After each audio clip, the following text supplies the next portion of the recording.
Welcome back Lord of the mysteries family. आज का दिन हमारे लिए बहुत खास है। आज हम एक्सप्लेन करेंगे चैप्टर 91 से लेकर 100 तक। और दोस्तों, इसी के साथ आज हम सर्कल ऑफ इनविटेबिलिटी की पहली सेंचुरी पूरी करने जा रहे हैं। देखते ही देखते हमने बुक 2 के 100 चैप्टर्स का सफर पूरा कर लिया। ये कंसिस्टेंसी और ये रफ्तार सिर्फ और सिर्फ आप लोगों के प्यार की वजह से पॉसिबल हुई है। कहानी अब जिस मोड़ पर है, वहां 100 चैप्टर्स के बाद चीजें और भी ज्यादा सीरियस होने वाली हैं। तो यार, इस 100 चैप्टर्स के माइलस्टोन पर अगर आपने अभी तक सब्सक्राइब नहीं किया है तो प्लीज आज जरूर कर देना और वीडियो को लाइक करके इस छोटी सी जीत को सेलिब्रेट करें। तो चलिए, बिना किसी देरी के पूरा करते हैं अपना शतक और शुरू करते हैं आज का एपिसोड। लूमियन की हिम्मत नहीं हुई कि वो ज्यादा करीब जाए, इसलिए वो क्लियरिंग के पेरीमीटर पर एक ढहती हुई दीवार के पास रुक गया। उसने कुछ पलों के लिए फ्लेमिंग मॉन्स्टर को गौर से देखा और फिर उस रास्ते पर नजर डाली जिससे वो आया था। उसने नोटिस किया कि हालांकि उसके फुटप्रिंट्स हल्के थे और कम दिखने वाली जगहों पर छिपे थे, फिर भी वे मौजूद थे। लूमियन ने अपनी करंट पोजीशन देखी और एक प्लान बनाया। मॉन्स्टर के मूवमेंट्स को क्लोजली मॉनिटर करते हुए उसने एक बड़ा पत्थर उठाया और उसे एक तरफ फेंक दिया। जैसे ही वो पत्थर हवा में था, उसने अपना दायां हाथ ढहती हुई दीवार पर टिकाया और ऊपर की तरफ वॉल्ट किया, दीवार के ऊपर सुरक्षित लैंडिंग की। क्रैश! पत्थर के जमीन से टकराने की आवाज ने लूमियन के एक्शंस को पूरी तरह से मास्क कर दिया। अपना वांटेज पॉइंट बदलने के बाद लूमियन को काफी सुकून महसूस हुआ। अपनी कम होती स्पिरिचुअलिटी को मॉनिटर करते हुए उसने ध्यान से फ्लेमिंग मॉन्स्टर को ऑब्जर्व किया। उसने भांप लिया कि फ्लेमिंग मॉन्स्टर के ट्रैप्स ना तो छिपे हुए थे और ना ही उन्हें डिटेक्ट करना मुश्किल था। वे किसी लॉजिकल वल्नरेबिलिटी या इनर्टिया ड्रिवन मूवमेंट का फायदा नहीं उठा रहे थे। वे सिंपल और एक्सपोज्ड थे। सबसे बेसिक एग्जाम्पल, फ्लेमिंग मॉन्स्टर का क्लियरिंग के पार दो खंडहर इमारतों के बीच टकने से थोड़ा ऊपर रस्सी बांधना था। नॉर्मल विजन वाला कोई भी इंसान या मॉन्स्टर इस ट्रैप को आसानी से डिस्कवर कर सकता था। पहले तो लूमियन इसका मकसद नहीं समझ पाया, लेकिन खुद को मॉन्स्टर की पोजीशन में रखकर देखने के बाद उसे धीरे धीरे इसकी पोटेंशियल सिग्निफिकेंस समझ में आई। ऐसे ट्रैप्स का इरादा दुश्मनों को सीधे चोट पहुंचाना या फंसाना नहीं था, बल्कि एक ऐसा एनवायरनमेंट बनाना था जो हंटर्स को अपना फुल पोटेंशियल दिखाने में मदद करे। बैटल की हीट में इंसान एनवायरनमेंट को ऑब्जर्व करने और सिचुएशनल अवेयरनेस बनाए रखने के लिए स्ट्रगल करता है। इन लिमिटेशन से लगातार डिस्ट्रैक्ट होकर उन्हें कभी कभी ट्रैप से बचने के लिए अपनी स्पीड कम करनी पड़ती थी या अपना स्टांस बदलना पड़ता था। हंटर्स के पास अपने सराउंडिंग्स के प्रति हर समय अलर्ट रहने और एनवायरनमेंट को अपने फायदे के लिए इस्तेमाल करने की यूनिक एबिलिटी थी। इस डिस्पैरिटी ने उनकी स्ट्रेंथ के बीच की खाई को और चौड़ा कर दिया। एक ओपन कॉन्स्पिरेसी। लूमियन ने समझदारी में सिर हिलाया। उसे और के शब्द याद आए। अचानक उसे फ्लेमिंग मॉन्स्टर एक सख्त इंस्ट्रक्टर जैसा लगा जो उसे हंटर्स के बारे में वैल्यूएबल लेसन्स दे रहा था। साथ ही उसे और के नॉवेल का कंटेंट याद आया, मास्टर से चोरी करना मौत की सजा के काबिल है। आखिरकार फ्लेमिंग मॉन्स्टर ने अपनी एक्टिविटी बंद कर दी। उसका झुलसा हुआ चेहरा इंस्टिंक्टिवली आसपास के इलाके को स्कैन करने लगा। फिर वो क्लियरिंग के किनारे लूमियन की तरफ बढ़ा। उसके शरीर से लपटें नाच रही थीं। क्या वो अगले लोकेशन के लिए एक प्री डिटरमाइंड रूट फॉलो कर रहा है? लूमियन ने मन ही मन सोचा। उसका एक्साइटमेंट बढ़ रहा था। हंटर्स के लिए शिकार का रास्ता पहचानना अनमोल था। ज्यादातर ट्रैप्स ऐसे ही रास्तों पर छिपे होते थे। जैसे जैसे फ्लेमिंग मॉन्स्टर धीरे धीरे चल रहा था, वो अपने सराउंडिंग्स को स्क्रूटिनाइज कर रहा था और जमीन की जांच कर रहा था, अलर्ट रहते हुए। इससे लूमियन ने अपनी भौहें सिकोड़ी। उसे एहसास हुआ कि एक हायर सीक्वेंस हंटर को आसानी से हैंडल नहीं किया जा सकता। बियॉन्डर्स का सबसे इफेक्टिव काउंटर अक्सर उसी पाथवे के हायर सीक्वेंस के लोग या ऑब्जेक्ट्स होते थे, भले ही गैप सिर्फ एक या दो सीक्वेंस का ही क्यों ना हो। मैं तुम्हारी स्ट्रेंथ में तुमसे बेहतर हूं। तुम्हारे पास शायद वो नहीं है जो मेरे पास है। इसके अलावा उसकी इनविजिबिलिटी का मतलब था कि फ्लेमिंग मॉन्स्टर उसे तुरंत लॉक नहीं कर सकता था। उसके बचने के चांसेस हाई थे। अपनी सांसें काबू करने और कुछ एनर्जी रिस्टोर करने के बाद लूमियन बिस्किट्स और चीज खाते हुए सोचने लगा, जो अभी हुआ उसके बेसिस पर, जब तक मैं सावधानी से प्लान बनाऊं और सही मोमेंट पर स्ट्राइक करूं, मैं इनविजिबिलिटी पर भरोसा करके दूरी बना सकता हूं और एक सेफ लोकेशन पर भाग सकता हूं, फेट एक्सचेंज के कंप्लीट होने का इंतजार करते हुए। लूमियन की इनविजिबिलिटी हमला करते ही टूट जाती, लेकिन जब तक वो कांटेक्ट से बचता, वो इसे फिर से इस्तेमाल कर सकता था। ये वैल्यूएबल इंसाइट उसकी रिकॉनेसेंस से निकल कर आई थी। हालांकि उसे एक प्रॉब्लम का भी एहसास हुआ। एक हंटर के तौर पर जब मैं पहाड़ों में शिकार करने गया तो पानी साथ नहीं लाया। मुझे बहुत प्यास लगी है। चीज और बिस्किट्स दोनों के लिए पानी की जरूरत थी। जो जर्की लूमियन फ्यूचर में बनाने वाला था, वो भी इसी कैटेगरी में आता था। थोड़ी देर रेस्ट करने के बाद उसने नूडलमैन का शिकार करने, उसकी बुरी किस्मत छीनने और उसे फॉलन मरकरी में स्टोर करने का फैसला किया। वो फिर से इमरजेंसी में डिफेंसलेस होने का रिस्क नहीं ले सकता था। एक पपेट का फेट भी फॉलन मरकरी का था और उसे एक्सचेंज किया जा सकता था, लेकिन लूमियन उसका वेल्डर नहीं था। वो दूसरों के साथ अपनी किस्मत की अदला बदली नहीं कर सकता था। अगर वो कर पाता तो वो खुशी खुशी अपने ऊपर लगा बम किसी और को दे देता। Dot dot dot dot dot dot. लगभग 30 मिनट बाद लूमियन ने नूडलमैन को ट्रैक कर लिया, जो अंगों और फीचर्स का एक अजीबोगरीब मिक्सचर था। रिचुअलिस्टिक डांस पहले ही कंप्लीट कर लेने के बाद लूमियन खुलेआम नूडलमैन की तरफ बढ़ा। जैसा कि उम्मीद थी, उसने नूडलमैन को गंदी जमीन पर औंधे मुंह गिरा हुआ पाया, जो बेकाबू होकर कांप रहा था। बहुत आज्ञाकारी। लूमियन ने तारीफ की अपने दाएं हाथ में आयरन ब्लैक कुल्हाड़ी और बाएं हाथ में प्यूटर ब्लैक फॉलन मरकरी डर्क को मजबूती से पकड़ते हुए। हालांकि फॉलन मरकरी डर्क की जहरीली आभा बिना कांटेक्ट के भी लूमियन की स्किन में रिस रही थी, लेकिन वो लंबे समय से इसके करप्टिंग इन्फ्लुएंस से इम्यून हो चुका था। जो चीज ऑर्डिनरी बियॉन्डर्स को कंट्रोल खोने पर मजबूर कर सकती थी, वो उसके लिए कुछ भी नहीं थी। लूमियन ने अपने सामने दुबके हुए दयनीय नूडलमैन को घूर कर देखा और उसकी माथे पर दांत पीसते हुए मुंह से अपनी नजरें हटा लीं। और के मुताबिक तुम्हारी तरह के लोगों के लिए मौत एक रहम है। तुम जितनी जल्दी मरोगे, तुम्हारी तकलीफ उतनी ही जल्दी खत्म होगी। बोलते ही लूमियन झुका और उसने प्यूटर ब्लैक डर्क को नूडलमैन की गर्दन के पिछले हिस्से में गहराई तक उतार दिया। नूडलमैन को झटका लगा, लेकिन उसने कोई रेजिस्टेंस या स्ट्रगल नहीं किया। लूमियन ने डर्क को खींचकर बाहर निकाला और अपनी कुल्हाड़ी पकड़ी, हथियार को पूरी लय के साथ नीचे की ओर घुमाया। कुल्हाड़ी के सिर ने मांस और हड्डी को चीर दिया, जिससे नूडलमैन का सिर फॉलन मरकरी के स्वाइप के साथ जमीन पर लुढ़कने लगा। कटी हुई गर्दन से खून का फव्वारा छूटा, जो हर तरफ फैल गया। नूडलमैन के फड़कते हुए अवशेष जल्द ही शांत हो गए, आखिरकार बेजान हो गए। लूमियन चलकर सिर के पास गया और अपने बाएं हाथ से फॉलन मरकरी को वापस हासिल कर लिया। सांसों के बीच के उस एक पल में उसकी आंखों के सामने एक इल्यूजरी नदी चमक उठी। वो नदी मरकरी सिंबल से बनी हुई लग रही थी और हर सिंबल ऐसा लग रहा था जैसे खुद उस नदी से ही बना हो। एकदम से नदी की ब्रांचेस गायब हो गईं और सिर्फ प्राइमरी करंट बच गया। ये बीच में फ्रैक्चर हो गया और ऐसे मुड़ गया जैसे अपने सोर्स की तरफ वापस मुड़ना चाहता हो, लेकिन फिलहाल वो कामयाब नहीं हो सका। उस इल्यूजरी रिवर का मतलब नहीं समझ पाया जिसे उसने सी या सेंस किया था।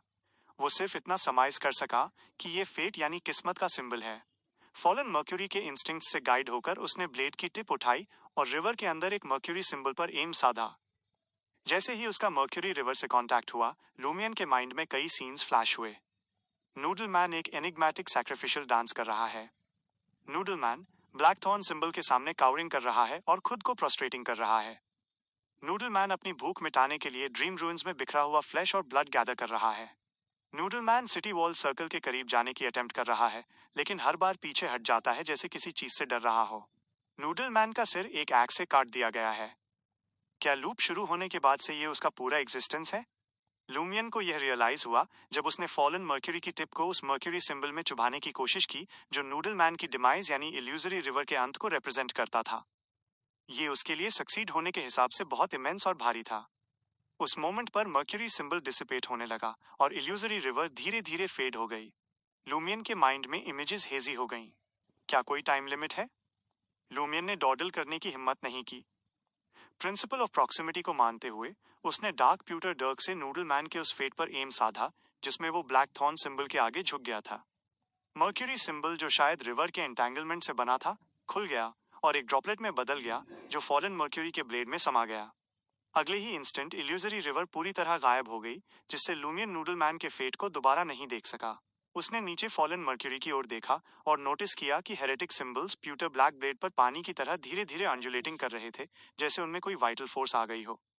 वे शुरू से ही मेस्मराइजिंग थे, लेकिन अब वे और भी सिनेस्टर लग रहे थे। सक्सेस! लूमियन राहत में अपने आप से विस्पर किया। फॉलन मर्क्यूरी अब कंप्लीट था। फ्यूचर में जब तक वो बैटल में इस हेरेटिक डर्क से फ्लेमिंग मॉन्स्टर को घायल कर सकता था, वो मॉन्स्टर के फेट को नूडलमैन के उस फेट से स्वैप कर सकता था जिसमें वो ब्लैक थॉर्न सिंबल के सामने कावरिंग कर रहा था। लूमियन ने फॉलन मर्क्यूरी के ब्लेड को काले कपड़े में लपेटा और उसे अपनी बेल्ट में शीथ कर लिया। उसने नूडलमैन की कॉर्प्स को जल्दी से डील किया, उसे एक हाफ कोलैप्स्ड बिल्डिंग में ले गया। उसने बिल्डिंग के आखिरी सपोर्ट को डिस्ट्रॉय कर दिया, जिससे रबल और वुड नीचे गिर गई और सब कुछ अंदर दब गया। इसके बाद लूमियन वापस उसी जगह गया जहां फ्लेमिंग मॉन्स्टर अपीयर हुआ था। इस बार वह ऑब्जर्वेशन के लिए करीब नहीं गया। इसके बजाय उसने फुटप्रिंट्स और दूसरे ट्रेसेस खोजे, जानबूझकर चारों ओर सर्कलिंग करते हुए ये आइडेंटिफाई करने में समय लिया कि टारगेट ने कौन से निशान छोड़े थे। लगभग 2 घंटे के बाद लूमियन ने धीरे धीरे फ्लेमिंग मॉन्स्टर की हैबिट्स और पैटर्न्स डिसाइफर कर लिए। एक मेंटल हंटिंग मैप इमर्ज हुआ।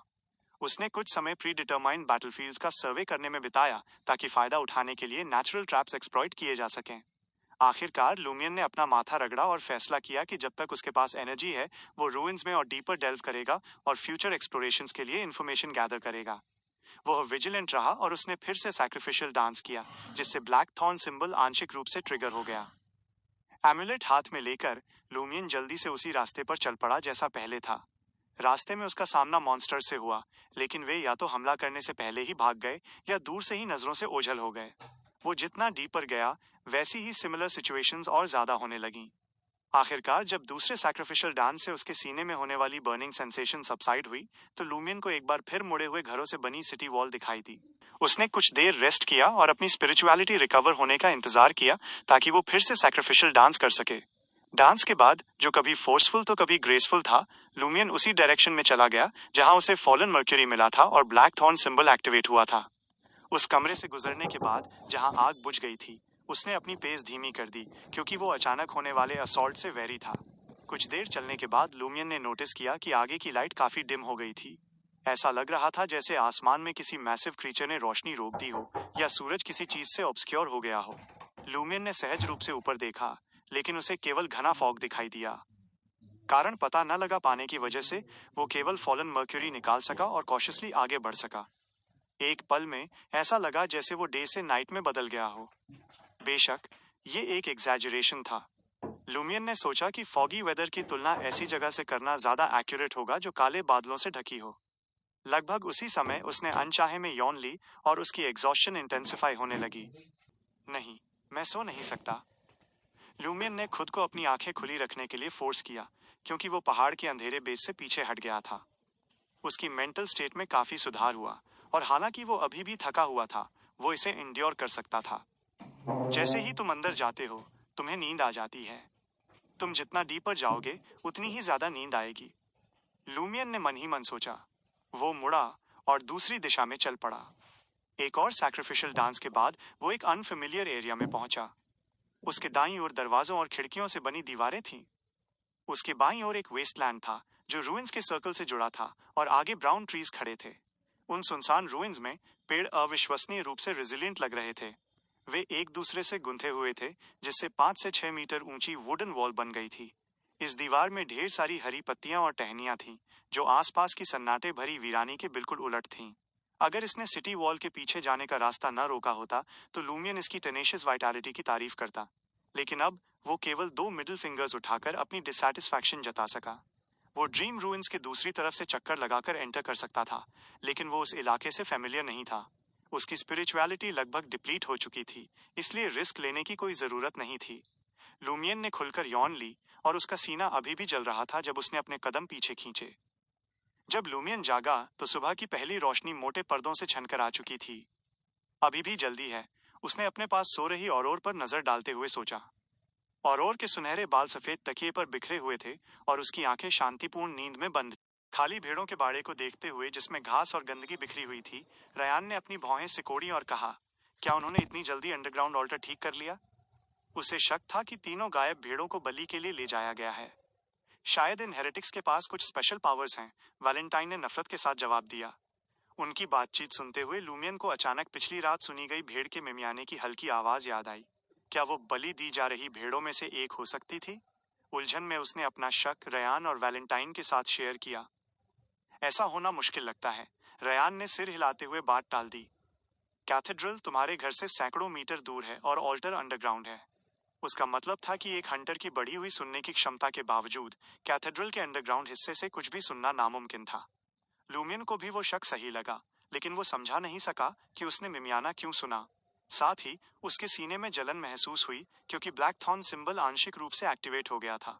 इसे फेक करने का कोई तरीका नहीं था। जलन का एहसास। लूमियन का दिल तेजी से धड़कने लगा। उसे रहस्यमयी महिला की कही बात याद आई। खुद से प्रार्थना करो। प्रॉक्सिमिटी का सिद्धांत। डांसर की पावर और ब्लैक थॉर्न सिंबल को जगाने वाले रिचुअल के बारे में सोचते हुए उसने एक नया हाइपोथेसिस बनाया। उसने मिस्टिसिज्म की वजह से सैक्रिफाइस के दौरान भेड़ का मिमियाना सुना था। सिंपल शब्दों में, जब पादरे और उसके ग्रुप ने अपना रिचुअल परफॉर्म किया और हिडन बीइंग से प्रार्थना की, तो प्रॉक्सिमिटी के सिद्धांत ने लूमियन के शरीर के करप्शन को भी टारगेट किया, जिससे ब्लैक थॉर्न सिंबल आंशिक रूप से ट्रिगर हो गया। नतीजे के तौर पर लूमियन दूर से भेड़ों की आवाजें हल्की सुन सका। करप्शन अब ब्लूइश ब्लैक पैटर्न के मालिक द्वारा सील होने के बाद पादरे के रिचुअल ने आखिरकार हिडन एंटिटी से कांटेक्ट कर लिया था। रिचुअल के बाद लूमियन के सीने में जलन कम हो गई। ऐसा लगता है कि पिछली रात औरोर के कमरे में कोई इनविजिबल अजीब शक्ति नहीं आई थी। उसके शरीर की विसंगति बस पादरे के रिचुअल से हाफ एक्टिवेट हुई थी। लूमियन मोटा मोटी समझ गया कि चीजें कैसे हुई थी। उसी पल रयान ने अपने साथियों को चेतावनी दी। ऐसा लगता है कि कैथेड्रल के अंडरग्राउंड की हमारी जांच ने पादरे और उसके लोगों को अलर्ट कर दिया है। उन्होंने ऑल्टर को रिपेयर करने और समय से पहले ताकत के लिए प्रार्थना करने का रास्ता खोज लिया है। अब से हमें एक्स्ट्रा सतर्क रहना होगा। यह मत समझो कि चीजें केवल लेंट के करीब आने पर ही खतरनाक होंगी। अगर मुझे लूप रिस्टार्ट होने की चिंता ना होती तो मैं उनसे अब तक निपट चुका होता। वैलेंटाइन ने नफरत से थूका। फिर उसने उदासी से जोड़ा, क्या तुम ईविल गॉड के उस सर्वेंट को पादरे कहना बंद कर सकते हो? वो इसके लायक नहीं है। अगर वो इसके लायक नहीं था तो वो पादरे क्यों था? लूमियन ने अपने विचार जाहिर करने की हिम्मत नहीं की। वो डरता नहीं था, लेकिन वैलेंटाइन की नजरों में अपनी इमेज बनाए रखने के लिए वो चुप रहा। आखिरकार उसे बाद में इस कट्टपंथी को कुछ करने के लिए राजी करने की जरूरत पड़ सकती थी, जैसे साइकिल के सार को वेरीफाई करने के लिए उसकी सुसाइड का इस्तेमाल करना। रयान ने सिर हिलाया। चलो अपनी सप्लाई फिर से भरने के लिए जल्द से जल्द मैडम पुआलिस के पास चलते हैं।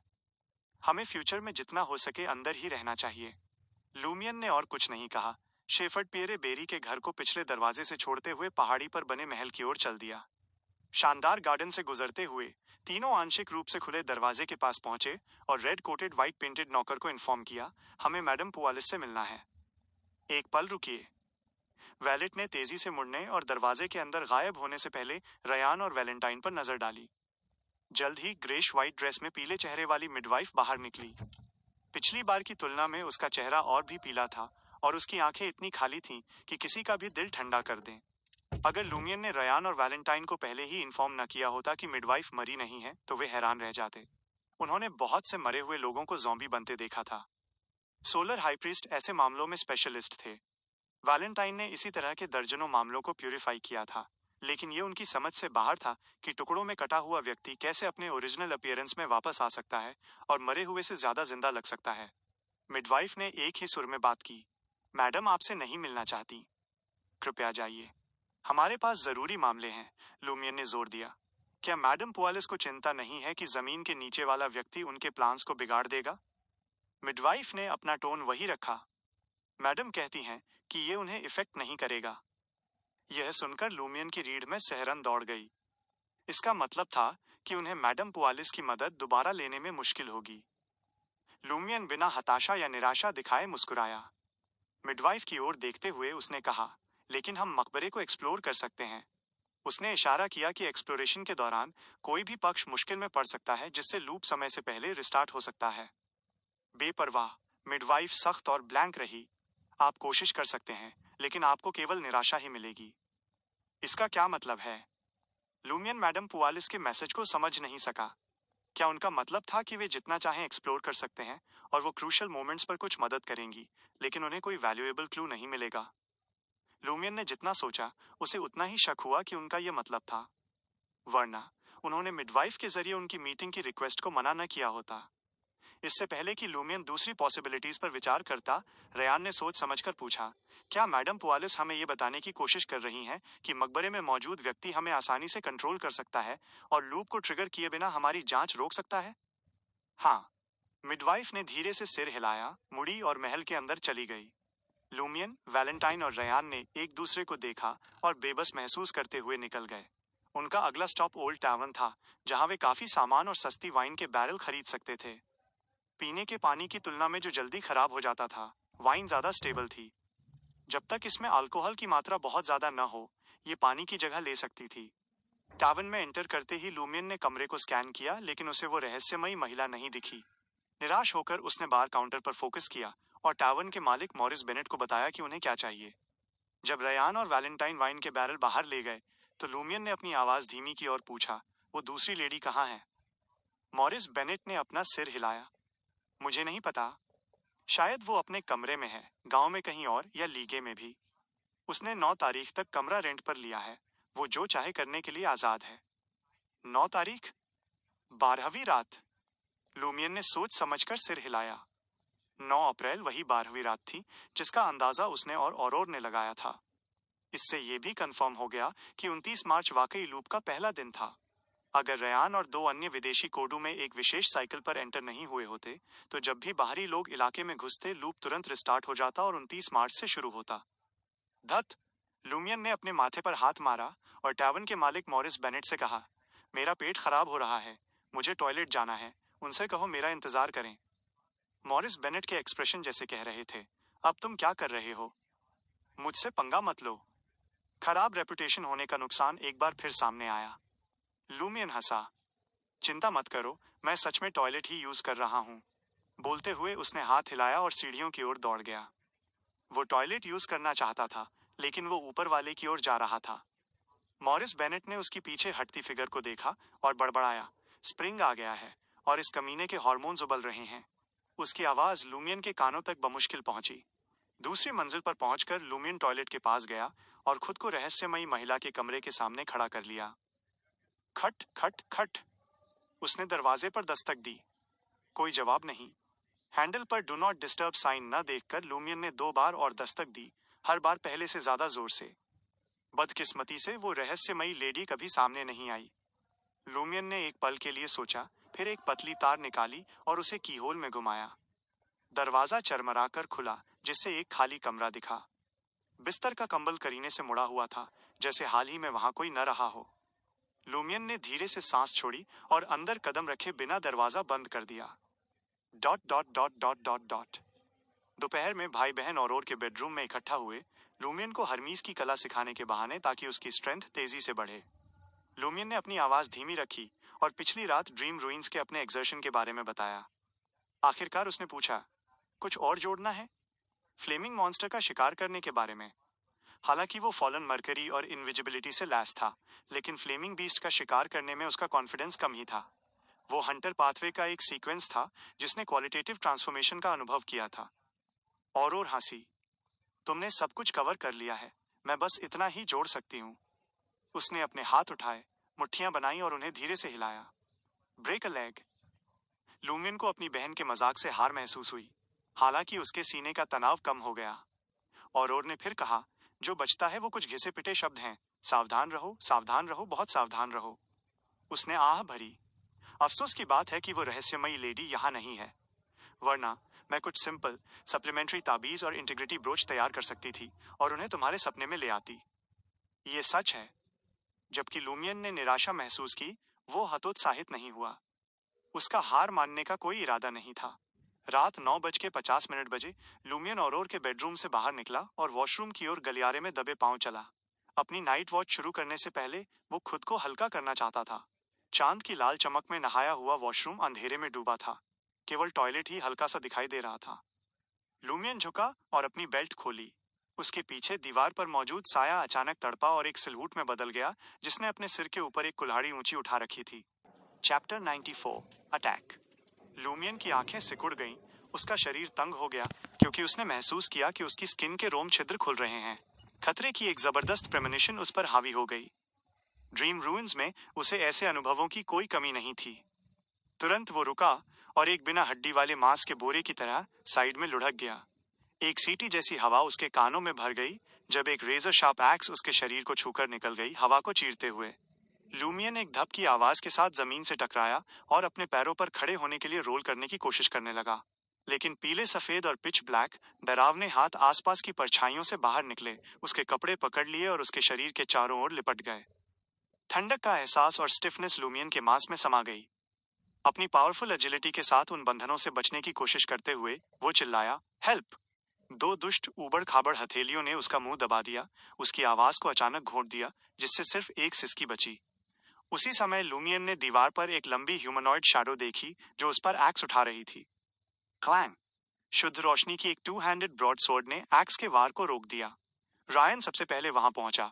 उसने अपने डॉन आर्मर की चिंता नहीं की और बस एक सॉर्ड ऑफ डॉन को समन किया। शैडोवी एक्स ने एक भारी नुकीला और गहरा रूप ले लिया जैसे ही वो दीवार से अलग हुई। वॉशरूम के दरवाजे पर पहुंचने वाली दूसरी व्यक्ति लिया थी, जो सामने वाली स्टडी में थी। उसके घूंघट और जूतों पर लगी सिल्वर बेल्स धीरे से बजी। लिया ने अपनी दाहिनी हथेली उठाई और अपनी सिल्वर रिवॉल्वर को लूमियन को पकड़ने वाले उन अजीब हाथों की ओर ताना। वे हाथ और कस गए, जैसे लूमियन को परछाइयों में खींचने की कोशिश कर रहे हों। लूमियन की गर्दन, माथे और हाथों की नीली नसें उभर आईं। वो अपनी पूरी ताकत लगा रहा था, फिर भी वो पीले सफेद और पिच ब्लैक हाथों को रोक नहीं सका। उसका शरीर टुकड़ा टुकड़ा होकर परछाइयों में घुलता जा रहा था। बैंग! लिया ने गोली चलाई और धधकती लपटों में लिपटी एक गोल्डन बुलेट एक काले हाथ से टकराई जिससे स्याही टपक रही थी। वो हाथ जल उठा, जल्दी से लूमियन की गर्दन को छोड़ दिया और अंधेरे कोने में पीछे हट गया। और ऐसा नजारा देखने के लिए वॉशरूम पहुंची। अपने भाई के शरीर का एक तिहाई हिस्सा पतला होकर परछाई में बदलते देख और उसका चेहरा सख्त होते देख और ने समय बर्बाद नहीं किया। उसने अपनी छिपी हुई जेब से आयरन ब्लैक मटेरियल्स निकाले और लूमियन पर पाउडर छिड़क दिया। उसकी हल्की नीली आंखें गहरी हो गईं। लूमियन ने महसूस किया कि एक अदृश्य हाथ ने उसे पकड़ लिया और की ओर खींच लिया। उसे याद आया कि उसकी बहन ने पहले भी इसी तरह के स्पेल का इस्तेमाल किया था, लेकिन उसने उसे दूर धकेल दिया था। इस बार उसने उसे करीब खींच लिया। उस विशाल हाथ की ताकत उन दुष्ट हाथों के बराबर थी जिसने लूमियन को परछाइयों में फिसलने से रोक दिया। Clang, clang, clang. रायन ने उस कुल्हाड़ी वाले फिगर को वापस दीवार की ओर धकेल दिया। अगले ही पल वैलेंटाइन, लिया और के पीछे प्रकट हुआ। लूमियन की हालत देखकर उसने अपनी बाहें फैला दी। सुनहरी काल्पनिक लपटें लूमियन के चारों ओर प्रकट हुईं, जिन्होंने अनगिनत दुष्ट हाथों को जलाकर राख कर दिया। वे काले या सफेद हाथ या तो मोमबत्तियों की तरह पिघल गए या धुएं के काले गुबार में बदल गए। कुछ ही सेकंड में लूमियन को पकड़ने वाले 4-5 अजीब हाथ गायब हो गए। बाकी बचे हाथ उस अदृश्य हाथ और लूमियन के प्रयासों का विरोध करने के लिए संघर्ष कर रहे थे, एक एक करके उसे छोड़ रहे थे। पकड़ ढीली महसूस होने पर लूमियन को उस अदृश्य हाथ ने खींचा और वो आधा उड़ते हुए और आधा झपटते हुए और की ओर चला गया। जैसे ही वे काले और सफेद हाथ पीछे हटे, एक्स चलाने वाली आकृति दीवार पर जम गई और आसपास की परछाइयों में विलीन हो गई, जिसका कोई निशान नहीं बचा। लूमियन खड़ा हुआ और नफरत से उस इलाके का जायजा लिया। बस इतना ही? क्या तुम सिर्फ एक इंसान भेजकर हमें नीचा दिखा रहे हो? और ने उसे गुस्से से घूरा। मत बोलो। ऐसे समय में वो ऐसे अपशकुन वाले शब्द कैसे बोल सकता था? जैसे ही और की आवाज कॉरिडोर में गूंजी, एक काली कांटेदार बेल जो अबिस से आई हुई लग रही थी, स्टडी की छत से नीचे उतरी। उसके ऊपरी हिस्से पर एक विशाल खून जैसा लाल फूल खिला था, जिससे गंदी बदबू आ रही थी। वो फूल फैल गया, जैसे अपनी मुंह की सीमा तक खींच रहा हो। उसने अचानक लिया का सिर निगल लिया और बेतहाशा तड़पने लगा। जैसे ही उसने चबाया, उसके मुंह की चीज कागज के एक पतले टुकड़े में बदल गई और टुकड़े टुकड़े हो गई। तुरंत बाद रोशनी की चमकती तलवार वॉशरूम से उड़कर आई और उस विशाल दुष्ट फूल को दीवार में गाड़ दिया। तलवार से चमकदार लाल खून की धाराएं निकलीं, जो भाप बनकर उड़ गईं। उसी समय लूमियन के घर की छत से काली बेलों का झरना गिरने लगा, जिसने दीवारों को घेर लिया और खिड़कियों को बड़े लाल फूलों से सील कर दिया। और ने जल्दी से एक मोती जैसा पाउडर निकाला और उसे हवा में उछाल दिया। उसे बुलाई गई प्राकृतिक शक्तियों के साथ मिला दिया। एक अदृश्य गर्म हवा चली, जिससे काली बेलें मुरझा गईं और उनकी ताकत खत्म हो गई। अब वे हवा में लटके लाल फूलों को संभालने लायक नहीं रहीं। मुरझाई हुई बेलें दूसरी मंजिल से बेजान होकर लटक गईं। बुरा नतीजा नहीं, और ने मन ही मन सोचा। उसने ये spell curly head baboons research society के एक सदस्य से प्राप्त किया था। बागवानी के लिए निराई गुड़ाई के स्पेल के रूप में बना, और ने इसे सस्ती कीमत पर खरीदा था, ये सोचकर कि ये कभी काम आएगा। आमतौर पर इसका इस्तेमाल इमारतों की दीवारों से खरपतवार साफ करने के लिए किया जाता था, लेकिन आज ये अनमोल साबित हुआ। फिर भी वे काली बेलें असामान्य रूप से मजबूत थीं। वे केवल मुरझाई थीं और तुरंत नष्ट नहीं हुई थीं। इसने वैलेंटाइन के लिए समय बचा लिया, जिसने गलियारे और कमरों में नीच प्राणियों को जलाने के लिए फायर ऑफ लाइट को समन किया। रायन ने फिर उस क्षेत्र को शुद्ध सनराइज ग्लीम से भर दिया, जिससे सारी बुराई दूर हो गई और सारे इल्यूजन्स खत्म हो गए। ऐसी स्थिति का सामना करते हुए, जिसमें वो लाचार था, हंटर लूमियन ने उस अजीब डांस को करने की अपनी इच्छा को दबा दिया। उसने देखा कि उसकी बहन और 3 आउटसाइडर्स मिलकर उस विसंगति को मिटा रहे हैं जिसने दूसरी मंजिल पर हमला किया था। जल्द ही काली बेलें और लाल फूल धुएं में विलीन हो गए। लेकिन लिया के घूंघट और उसके जूतों की चांदी की घंटियां बजती रहीं, जो इशारा कर रही थीं कि खतरा अभी भी टला नहीं है। लूमियन ने तेजी से आसपास देखा और सूंघा। हवा की महक सही नहीं है। एक हल्की, मीठी खुशबू वहां मौजूद थी। मुझे थोड़ा चक्कर आ रहा है और सोने का मन कर रहा है, लिया ने अपनी बेचैनी जाहिर की। जलती हुई बेलों और फूलों से निकलने वाले धुएं में एनेस्थेटिक है? कितना खतरनाक। औरोर ने, जिसके पास मिस्टिसिज्म का काफी ज्ञान था, तुरंत कार्यवाही की। उसने एक मुट्ठी पारदर्शी पाउडर निकाला और उसे आगे बिखेर दिया। कहीं से एक तेज हवा चली, जो दूसरी मंजिल के हर कोने में गूंज उठी।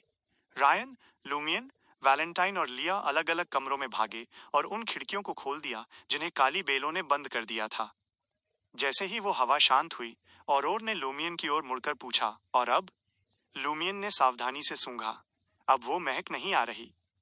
मैं भी बेहतर महसूस कर रही हूँ, लिया ने बीच में कहा। उस समय उसके घूंघट और जूतों की चांदी की घंटियों ने हिलना बंद कर दिया। खतरा टल गया था। पाद्रे और कंपनी की तरफ से एक आजमाने वाला हमला? औरोर ने अंदाजा लगाया।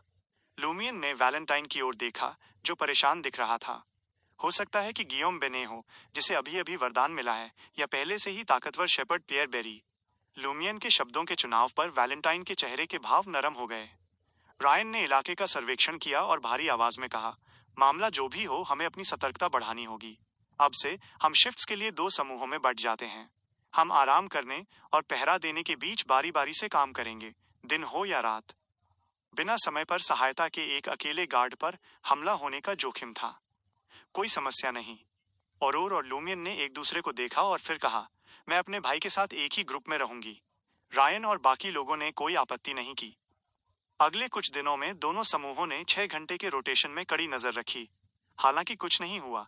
जैसे जैसे लेंट करीब आया, उन सभी ने आने वाले खतरे को महसूस किया, खतरे की लहरों का इंतजार करते हुए। इस दौरान लूमियन आराम करते समय ड्रीम को एक्सप्लोर करता रहा। उसने तुरंत फ्लेमिंग मॉन्स्टर का शिकार नहीं किया। इसके बजाय उसने अपनी बेसब्री को दबाया और उस प्राणी के पैटर्न्स को समझने की कोशिश की। अपनी इनविजिबिलिटी, लॉन्ग रेंज ट्रैकिंग, रोजाना के ऑब्जर्वेशन और भरपूर सब्र के साथ लूमियन ने आखिरकार वो जानकारी जुटा ली जो वो चाहता था। फ्लेमिंग मॉन्स्टर हर सुबह ड्रीम क्लियरिंग में जाल बिछाता था और 45 से 90 मिनट तक उन तकनीकों का अभ्यास करता था जिनमें उसने महारत हासिल की थी। वो फिर अपनी ऊर्जा को फिर से भरने के लिए मांस से भरे क्षेत्र में एक निश्चित रास्ते का पालन करता था। उसकी दोपहर की गतिविधियां अनप्रिडिक्टेबल थीं, मुख्य रूप से अलग अलग रास्तों से अपने इलाके में गश्त करना। लूमियन ने अभी तक रास्ते चुनने के उसके क्राइटेरिया का पता नहीं लगाया था। शाम को वो उसी निश्चित रास्ते से वापस जाता और हंटिंग जोन में फिर से प्रवेश करता। लूमियन उसकी रात की गतिविधियों से अनजान रहा। उसने ड्रीम रूइंस में अधिकतम केवल 6 घंटे बिताए थे और रात में वहां जाने का साहस कभी नहीं किया था। डॉट डॉट डॉट लैंड से पहले की रात। लूमियन ड्रीमस्केप के बेडरूम के धुंधले भूरे कोहरे में अचानक जाग गया। उसने अपने पास रखी फॉलन मर्क्यूरी की ओर देखा और उसका दिमाग पूरी तरह फोकस हो गया। यही वो रात थी। वो फ्लेमिंग मॉन्स्टर का शिकार करेगा। Chapter 95 and out in the open ambush. Lumion ने सावधानी से अपने बाएं हाथ को सफेद पट्टियों की कई परतों में लपेटा। उसने अपना सामान इकट्ठा किया। फॉलन मर्क्यूरी, उसकी iron black x, grey amber perfume, biscuits, चीज, खून से लथपथ मटन चॉप्स, फंदों के लिए रस्सी और ठंडे उबले हुए पानी का एक बैग। अपने कंधे पर शॉटगन लटकाते हुए वो अपने सेमी सबटरेनियन घर से बाहर निकल गया। पतले भूरे कोहरे के बीच वो एक बंजर इलाके में गया जो दरारों से भरा था। उसने ड्रीम लाइक रूइंस में प्रवेश किया और उस क्लियरिंग की ओर बढ़ा जहां फ्लेमिंग मॉन्स्टर अक्सर घूमता था। एक दूर की आवाज सुनकर लूमियन उस रास्ते की ओर मुड़ गया जहां उसे प्राणी के आने की उम्मीद थी और एक नेचुरल ट्रैप पर पहुंच गया जिसे उसने पहले खोजा था। सड़क के किनारे एक गहरा गड्ढा था जिसके सामने और बाईं ओर ढही हुई दीवारें थीं। दाईं ओर पत्थरों का ढेर था और उसके पीछे एक लगभग ढहा हुआ घर दिखाई दे रहा था। ऐसे जाल को पहचानना मुश्किल था। लूमियन ने इलाके की कई बार तलाशी लेने के बाद ही इसे खोजा था। वो गड्ढे के पीछे झुक गया और उसमें कुछ नुकीली लकड़ी की खूंटियां फेंक दी। उसने इसे पहले से बुने हुए रस्सी के जाल से ढक दिया और मिट्टी से कैमोफ्लाज कर दिया। सिंपल जाल सेट करने के बाद उसने अपना चारा रखा। 2 खून से भीगे हुए लैम्ब चॉप्स, आधे ठोस जमीन पर और आधे गड्ढे के ऊपर लटके हुए। लूमियन पीछे हट गया और उस नाजुक संतुलन का जायजा लिया। वो लगभग ढहे हुए घर में चला गया और एक बाहरी दीवार के अवशेषों पर बैठ गया। उसने गुजरने वाले राक्षसों की नजर में आए बिना जाल पर नजर रखने के लिए अपनी पोजीशन सेट की। इसके बाद उसने ग्रे एम्बर परफ्यूम निकाला और उसे दीवार पर स्प्रे कर दिया। एक हल्की मीठी खुशबू हवा में तैरने लगी, जिसे रुक रुक कर चलने वाली हवा के झोंके रुइंस में ले जा रहे थे। वो खुशबू दीवार और लूमियन से चिपक गई। बिना किसी हिचकिचाहट के वो वहां से कूद गया और उस रास्ते पर वापस लौट आया जहां फ्लेमिंग मॉन्स्टर दिखाई देने वाला था, और खुद को उसके शिकार क्षेत्र के करीब तैनात कर लिया। एक बार फिर उसने दिशा बदली, रास्ता पार किया और सामने वाली इमारत के खंडहरों में दाखिल हो गया। जर्जर ढांचे के पिछले हिस्से में पहुंचकर वो रुका, दीवार के सहारे झुका और इंतजार करने लगा। शॉटगन मॉन्स्टर के खिलाफ अपनी स्ट्रैटेजी की तरह लूमियन को कभी उम्मीद नहीं थी कि उसका जाल फ्लेमिंग मॉन्स्टर को मूर्ख बना देगा या उसे गंभीर रूप से घायल कर देगा। ये डमी और अलार्म उस प्राणी की तेज इंद्रियों, ऑब्जर्वेशन और व्यवहार को निशाना बनाने के लिए थे। सिर्फ एक हंटर ही जानता था कि एक हंटर की ताकत का फायदा कैसे उठाना है। बेशक ये सब इस बात पर निर्भर था कि टारगेट मुख्य रूप से इंस्टिंक्ट पर काम करे, क्योंकि उसकी इंटेलिजेंस युद्ध तक ही सीमित थी। दीवार के सहारे झुककर लूमियन ने अपने पट्टी बंधे बाएं हाथ में फॉलन मर्क्यूरी को मजबूती से पकड़ा और उसकी सतह को ढकने वाले गहरे काले कपड़े को फाड़ दिया। वो नहीं जान सकता था कि फ्लेमिंग मॉन्स्टर को आने में कितना समय लगेगा, वो बस सब्र रख सकता था। सब्र उसकी ताकत थी, उसके आवारा गर्दी के दिनों की एक याद। समय धीरे धीरे बीत रहा था। लूमियन की नजर से दूर एक झुलसा हुआ, आग की लपटों वाला राक्षस रास्ते में दाखिल हुआ। 20 मीटर से ज्यादा चलने के बाद उसकी नाक फड़कने लगी। उसने खून की हल्की गंध महसूस की। राक्षस तुरंत नहीं मुड़ा। जैसे जैसे वो आगे बढ़ता गया, उसने चुपके से गंध के स्रोत की जांच की। ढही हुई दीवार के पास से गुजरते हुए खून से लथपथ लैम्ब चॉप्स पर उसकी नजर पड़ी। लालच देने वाला खाना था, लेकिन फ्लेमिंग मॉन्स्टर ने अपनी प्रवृत्ति को रोका और चारे को नहीं खाया। वो अपनी गति धीमी करते हुए आगे बढ़ा। जल्द ही एक असामान्य सुगंध उसके नथनों में भर गई। उसने तुरंत अंदाजा लगा लिया कि मांस एक जाल था और पास में ही कोई हंटर घात लगाकर बैठा था। यह हंटर उस व्यक्ति से अलग लग रहा था जिसने पहले अदृश्य होकर उसे देखा था। इसमें हंटर्स के बारे में पर्याप्त ज्ञान की कमी थी और इसने पहले से अपनी गंध को नहीं छिपाया था। कुछ और कदम आगे बढ़ते हुए फ्लेमिंग मॉन्स्टर ने उस सुगंध और हल्के पदचिन्हों का इस्तेमाल करके जाल के पीछे वाली इमारत की बाहरी दीवार पर छिपे दुश्मन का पता लगा लिया। अनजान होने का नाटक करते हुए उसने अपनी दूरी 7 से 8 मीटर और बढ़ा दी। अचानक वो घूमा, उसकी लाल लपटें तेजी से सफेद रंग के एक फायरबॉल में बदलने लगीं। बूम! अपनी दाहिनी हथेली के एक झटके के साथ वो फायरबॉल लूमियन के घात लगाने वाले स्थान की ओर बढ़ा, जिससे बाहरी दीवार गिर गई और घर हिल गया। दूर से धमाके की आवाज सुनकर लूमियन ने अपना छिपने का स्थान छोड़ दिया और क्लियरिंग में दौड़ पड़ा। उसकी हरकतें एक जंगली अजीब डांस की तरह थीं। धमाका एक सिग्नल फ्लेयर की तरह था, जो उसे जाल के दूसरे चरण को तेजी से तैयार करने की याद दिला रहा था। लूमियन और औरोर ने ये पेचीदा योजना बनाई थी, अपने शिकार को खुद ही सिग्नल फ्लेयर्स भेजने के लिए फुसलाया था। अपने मंत्रमुग्ध कर देने वाले डांस के बीच लूमियन ने mouth orifice monster, shotgun monster और स्किनलेस मॉन्स्टर की धुंधली आकृतियों को महसूस किया। तब तक फ्लेमिंग मॉन्स्टर पहले ही ढही हुई दीवार के पास पहुंच चुका था और अपने दुश्मन का कोई भी सुराग ढूंढ रहा था। लूमियन 10 से 20 सेकंड तक और नाचा, उसकी हरकतें और भी तेज हो गईं। उसने अपने दाहिने हाथ से रिचुअल सिल्वर डैगर निकाला और अपनी बाईं कलाई पर एक छोटा सा कट लगाया। खून की एक बूंद निकली, जो एक छोटे से गोले में जम गई।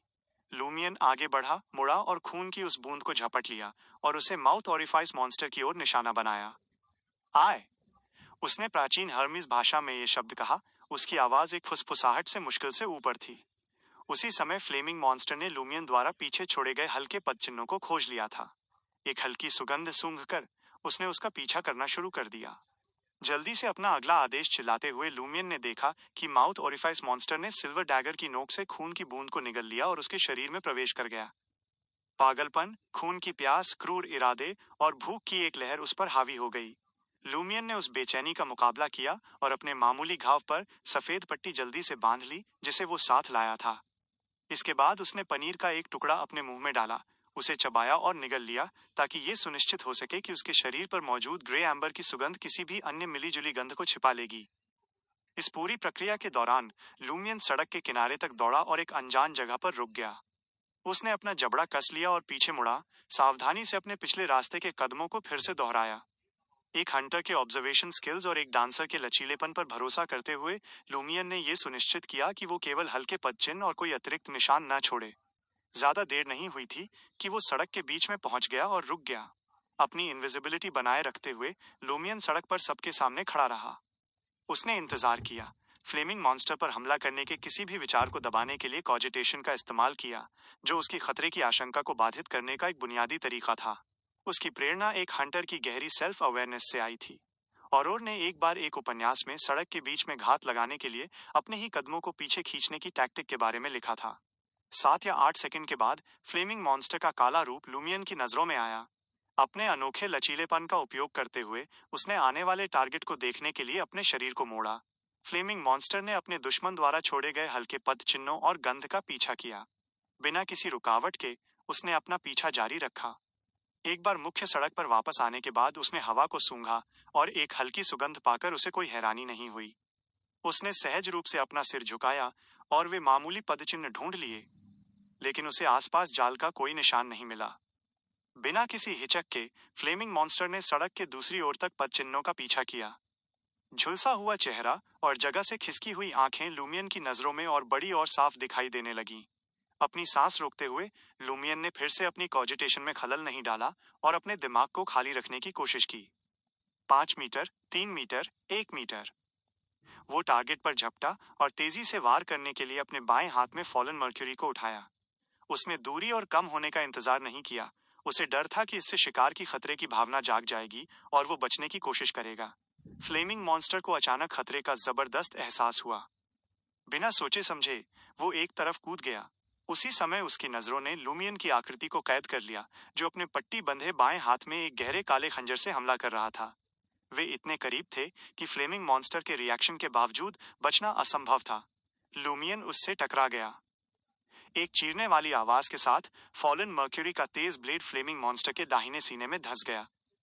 नूडल मैन से निकाला गया भाग्य एक काल्पनिक पारे की बूंद के रूप में टारगेट के शरीर में समा गया। उसी समय अनगिनत पेचीदा पारे के प्रतीकों की एक लहर संक्षेप में सतह पर आई। उनमें से कुछ भाग्य तेजी से उस गहरे काले ब्लेड की ओर केंद्रित हो गए। लूमियन ने बदलने के लिए भाग्य चुनने की परवाह नहीं की और फॉलन मर्क्यूरी को अपनी मर्जी से काम करने दिया। बूम! राक्षस की लपटें भड़क उठीं। उस शक्तिशाली झटके ने और उसकी फॉलन मर्क्यूरी को दूर फेंक दिया। लाल लपटों ने उसके कपड़ों में आग लगा दी और उसके चेहरे की त्वचा को झुलसा दिया। लूमियन ने उस जलन वाले दर्द को सहा और अपनी दिशा बदलने के लिए हवा में ही अपनी कमर को मोड़ा। जैसे ही वो जमीन पर उतरा, वो अपने पैरों पर खड़ा हुआ और भाग गया। हालांकि जब तक लपटें बुझ नहीं जाती वो इनविजिबिलिटी की स्थिति में वापस नहीं जा सकता था, इसलिए वो दिखाई दे रहा था। बूम! अपनी टेढ़ी मेढ़ी दौड़ के बावजूद लूमियन अभी भी फायरबॉल के झटके से जमीन पर गिर गया। उसकी पीठ सुन्न कर देने वाले दर्द से फड़क रही थी। वो संघर्ष करते हुए अपने पैरों पर खड़ा हुआ और रास्ते से हटकर उन खंडहरों की ओर भागा जहां वो पहले छिपा हुआ था। फ्लेमिंग मॉन्स्टर ने लूमियन का पीछा किया, जो एक बार फिर अदृश्य होने में असमर्थ था। Chapter 96 prey and hunter. Flaming monster ने बिना रुके पीछा जारी रखा और लाल फायरबॉल्स फेंकने लगा, जिसने जमीन पर गड्ढे बना दिए।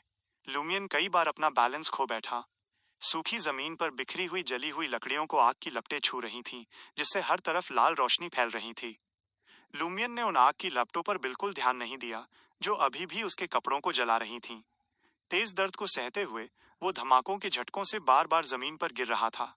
वह लड़खड़ाते हुए अपने पैरों पर खड़ा हुआ और अपनी मंजिल की ओर पागलों की तरह भागा, कभी बाएं मुड़ता, कभी दाएं और कभी सीधा दौड़ता। गनीमत थी कि उसे अपनी योजना के हिसाब से ज्यादा दूर नहीं जाना था। जैसे ही उसे अपने मुंह में खून का स्वाद महसूस हुआ और उसका शरीर जवाब देने लगा, उसके सामने एक खंडहर नुमा इमारत दिखाई दी। बूम! लूमियन ने दौड़ते हुए अपने शरीर को मोड़ा और बाल बाल एक फायरबॉल से बच गया। वो लाल गोला ठीक उसके आगे फटा, जिससे आग का एक नरक जैसा बवंडर पैदा हो गया। मौके का फायदा उठाते हुए लूमियन जमीन पर गिर गया और उस आग के सबसे बुरे हिस्से के नीचे से लुढ़क कर निकल गया। उस रफ्तार के साथ वो उस आधी ढही हुई इमारत के अंदर जा गिरा। फ्लेमिंग मॉन्स्टर रुक गया और हिचकिचाया, क्योंकि वो अपने शिकार का पीछा करते हुए किसी मौत के जाल में फंसने से डर रहा था। उसने देखा कि लूमियन लुढ़कते हुए इमारत के और अंदर चला गया और अपने चारों ओर लाल फायर रेवंस का झुंड बुला लिया। उनकी चीखें हवा में गूंज उठीं जब उन्होंने उड़ान भरी। उनमें से आधे इमारत के सपोर्ट बीम्स की ओर झपटे, जबकि बाकी सभी तरफ से लूमियन पर टूट पड़े। ये आग के पंछी अचूक थे, जो लूमियन की हर हरकत के हिसाब से अपना रास्ता बदल रहे थे। उस पल फ्लेमिंग मॉन्स्टर को लगभग अपने दुश्मन का जला हुआ शरीर दिखने लगा था। फायर रेवंस को चकमा देना साधारण फायरबॉल्स की तुलना में कहीं ज्यादा मुश्किल था। और फिर लूमियन राक्षस की नजरों से गायब हो गया। वो एक सही सलामत बेसमेंट के अंदर लुढ़क गया था। बैंग! लूमियन ने लकड़ी का दरवाजा जोर से बंद किया और धक्के की ताकत का इस्तेमाल करके एक तरफ कूद गया। स्वूश, स्वूश, स्वूश! वे लाल फायर रेवंस दरवाजे से जा टकराए। बूम! वह भारी दरवाजा जलते हुए टुकड़ों में बिखर गया। रंबल! बाकी बचे फायर रेवंस अपने निशानों से टकराए, जिससे वो सड़ती हुई इमारत मलबे के साथ नीचे गिर गई। पत्थर, लकड़ी और धूल ने उस इलाके को घेर लिया और बेसमेंट को पूरी तरह दफन कर दिया। लूमियन पहले ही एक कोने में छिप गया था और उसने जमा हुई मिट्टी का इस्तेमाल करके उन लपटों को बुझा दिया जो उससे चिपकी हुई थीं। लेकिन वो अभी भी बुरी तरह जल चुका था और उसके अंदरूनी अंग धमाकों की ताकत से जख्मी हो गए थे। अगर उसे जल्दी मेडिकल मदद नहीं मिली तो वो अगले दिन तक नहीं बच पाएगा। फ्लेमिंग मॉन्स्टर का हमला विनाशकारी था, यहाँ तक कि बिना हरिकेन ऑफ लाइट वाले रायन से भी ज्यादा ताकतवर। लूमियन का इरादा फ्लेमिंग मॉन्स्टर से बचने के लिए इनविजिबिलिटी का इस्तेमाल करना था, बेसमेंट में घुसकर अपना अनोखा सैक्रिफिशियल डांस करना था और अपने सीने पर बने काले कांटों वाले निशान को एक्टिवेट करके अपने दुश्मन को डराना था। उसने सोचा था कि वो तब तक समय बिताएगा जब तक फॉलन मर्क्यूरी भाग्य की अदला बदली पूरी न कर ले। लेकिन लगातार जलती आग ने उसकी इनविजिबिलिटी को नाकाम कर दिया, जिससे उसकी जान जाते जाते बची। एकमात्र राहत ये थी कि उसके पास एक बैकअप प्लान था, अगर वो राक्षस के पीछा करने से नहीं बच पाता या शांति से अपना सैक्रिफिशियल डांस नहीं कर पाता। उसने तो इमारत को गिराकर बेसमेंट को दफनाने और समय खरीदने के बारे में भी सोचा था, लेकिन फ्लेमिंग मॉन्स्टर ने खुद ही उसका काम कर दिया। फू! गहरी सांस छोड़ते हुए लूमियन पालथी मारकर बैठ गया। उसने औरोर से ली हुई ग्रे एम्बर परफ्यूम की बोतल निकाली, उसका ढक्कन खोला और उसे अपने सामने रख दिया। खंडहर इमारत के बाहर फ्लेमिंग मॉन्स्टर की नजरें उड़ती हुई धूल को चीर रही थीं। वो अपने शिकार का कोई भी सुराग ढूंढ रहा था। ये तय था कि वो चालाक घुसपैठिया इतनी आसानी से जिंदा नहीं दफन हुआ होगा। उसके बिछाए हुए जालों की पेचीदगी और खंडहरों की गहरी जानकारी को देखते हुए उसने जरूर अपने लिए कोई भागने का रास्ता छोड़ा होगा। फ्लेमिंग मॉन्स्टर बहुत समझदार नहीं था, लेकिन उसके हंटर के इंस्टिंक्ट्स ने उसे उस ढही हुई इमारत के चक्कर काटने पर मजबूर कर दिया। 10 सेकंड से भी कम समय में उसे नीचे की ओर जाता हुआ एक छिपा हुआ गुफा जैसा रास्ता मिल गया। वो रास्ता गिरी हुई इमारत के मलबे से छिपा हुआ था, जो आने वाले धमाके से बचा रहा। उसे पहचानना मुश्किल था और वो एक सुनसान जगह पर छिपा था। राक्षस ने अपना दाहिना हाथ उठाया और अपनी हथेली में मुट्ठी के आकार का एक सफेद फायरबॉल बनाया। अचानक आगे बढ़ते हुए उसने उस आग के गोले को रास्ते के अंदर फेंक दिया। आग की लपटें हवा को चीरते हुए बेसमेंट के अंदर घुस गईं और सामने की दीवार से जा टकराईं। बूम! उस धमाके की लहर से लूमियन पर कोई असर नहीं पड़ा, जो जानबूझकर दूसरे कोने में छिपा हुआ था। उसने बस उसके सामने रखी ग्रे एम्बर परफ्यूम की बोतल को पलट दिया और पूरे बेसमेंट को हिला दिया। खुली हुई बोतल से लिक्विड बाहर निकलने लगा, जिसकी शानदार और मीठी खुशबू तुरंत और तेज हो गई। लूमियन दीवार के सहारे टिक गया, आंखें बंद कर लीं और कॉजिटेशन में खो गया। उसने अपने दिमाग में एक गहरे लाल सूरज की कल्पना की और उसे कुछ सेकंड के लिए थामे रखा। अचानक एक भयानक आवाज लूमियन के कानों तक पहुंची, जैसे वो बहुत दूर से आ रही हो लेकिन फिर भी डरावनी हद तक करीब हो। उसके चेहरे, हाथों और गर्दन की नीली नसें उभर आईं और जल्दी ही लाल हो गईं। उसी समय उसकी स्किन से चांदी काले धब्बे बाहर निकलने लगे। उसने चिल्लाने के लिए अपना मुंह खोला, लेकिन कोई आवाज निकलने से पहले ही वो गिर गया और सिमट गया। फॉलन मर्क्यूरी लूमियन की बाईं हथेली से फिसल गई, लेकिन उसने हिलने की हिम्मत नहीं की। उसने छूने के माध्यम से उसके चेहरे या दाहिने हाथ तक पहुंचने की कोशिश भी नहीं की, ताकि वो कोई मैरियोनेट बना सके। वो बस वहीं हिंसक तरीके से कांपती रही। बेसमेंट के बाहर जो राक्षस फायरबॉल बनाने ही वाला था, वो लूमियन द्वारा खोदे गए रास्ते के पास जम गया। वह खुद को कांपने से नहीं रोक सका। कुछ सेकंड बाद वह शिकार छोड़कर वहां से भाग गया। लूमियन आग की लपटों से भरे अंधेरे में डूब गया। उसका दिमाग असहनीय दर्द और बुरे ख्यालों से भर गया था। उस पल में मौत बेहतर लग रही थी। उसने महसूस किया कि उसके अंदर कुछ बहुत तेजी से बढ़ रहा है और आकार ले रहा है। वो एक सदमा जैसा लग रहा था, जो तमाम नकारात्मक व्यक्तित्वों और एक खास इच्छा से बना था। एक बार इंसानी शक्ल लेने के बाद वो असली लूमियन को पूरी तरह खत्म कर देता। निराशा और दर्द के उस अंतहीन अंधेरे के बीच लूमियन को एक खुशबू महसूस हुई, शानदार और मीठी। वह औरोर की खुशबू थी, एक जानी पहचानी महक। औरोर, बड़ी बहन। लूमियन ने धीरे धीरे अपना होश संभाला, जैसे वो फिर से कोई सुकून देने वाली धुन सुन रहा हो। मैं जीना चाहता हूँ। लूप अभी खत्म नहीं हुआ है। ... ख्यालों का एक सैलाब वापस उसके पास आया। लूमियन ने आखिरकार उस काली इच्छा और अपने दिल के दर्द भरे अंधेरे को हरा दिया और अपनी आंखें खोल दी। उसकी नजर सबसे पहले जमीन पर गिरी हुई ग्रे एम्बर परफ्यूम की बोतल पर पड़ी। वह गिर गई। लूमियन का दिल दुखने लगा जब उसने अपना दाहिना हाथ आगे बढ़ाया। शुरू में उसका इरादा सिर्फ अपने लक्षणों को काबू करने के लिए औरोर के धूप के इस्तेमाल की नकल करना था और प्राकृतिक परफ्यूम के भरोसे खुद को जगाना था। उम्मीद के उलट आधी से ज्यादा बोतल गिर चुकी थी। अगले ही पल उसका शरीर कांप उठा। उसने अपने हाथ के जले हुए खून से सने पिछले हिस्से को देखा और उन चांदी काले गोल धब्बों को देखा जो अभी तक गायब नहीं हुए थे। बिना किसी याद दिलाए लूमियन खुद पर उस अनजानी रोंगटे खड़े कर देने वाली गंध को महसूस कर सकता था। अगर वो अभी वैलेंटाइन के सामने आता तो वो अपनी होली लाइट समनिंग से उसे बिना कुछ बताए शुद्ध कर देता। लूमियन ने ग्रे एम्बर परफ्यूम की बची हुई आधी बोतल उठाई, ढक्कन को कसकर बंद किया और उसे रख दिया। फिर उसने फॉलन मर्क्यूरी को उठाया, जो अभी भी बुरी तरह कांप रही थी, और हर्मिस में पूछा, क्या भाग्य की अदला बदली पूरी हो गई है? फॉलन मर्क्यूरी तेजी से दाएं बाएं हिली, इशारा करते हुए कि अभी नहीं हुई। लूमियन ने राहत की सांस ली। उसे डर था कि जब तक वो जागेगा, भाग्य की अदला बदली पूरी हो चुकी होगी, वो सदमा 1 मिनट से ज्यादा नहीं रहेगा। अगर उसने समय रहते फ्लेमिंग मॉन्स्टर को नहीं ढूंढा तो उसका हालिया टॉर्चर बेकार जाएगा। सांस लो, सांस छोड़ो। लूमियन ने अपनी खराब हालत को संभाला और अपनी बची हुई ताकत जुटाई, फिर उस छेद से बाहर रेंगने लगा जो उसने पहले खोदा था। हर हरकत उसके जख्मों को खींच रही थी, जिससे वो दर्द से करा उठता था। बेसमेंट से बाहर निकलते ही लूमियन ने फ्लेमिंग मॉन्स्टर के पैरों के निशान ढूंढे और मन ही मन आह भरी। ऐसी हालत में कॉजिटेशन का इस्तेमाल करना और अपने सीने पर बने कांटों के निशान को पूरी तरह एक्टिवेट करना जानलेवा है। हंटर बनने के बाद से उसने ऐसा नहीं किया था। वो मुश्किल से ग्रे एम्बर की खुशबू से लक्षणों को दबा रहा था।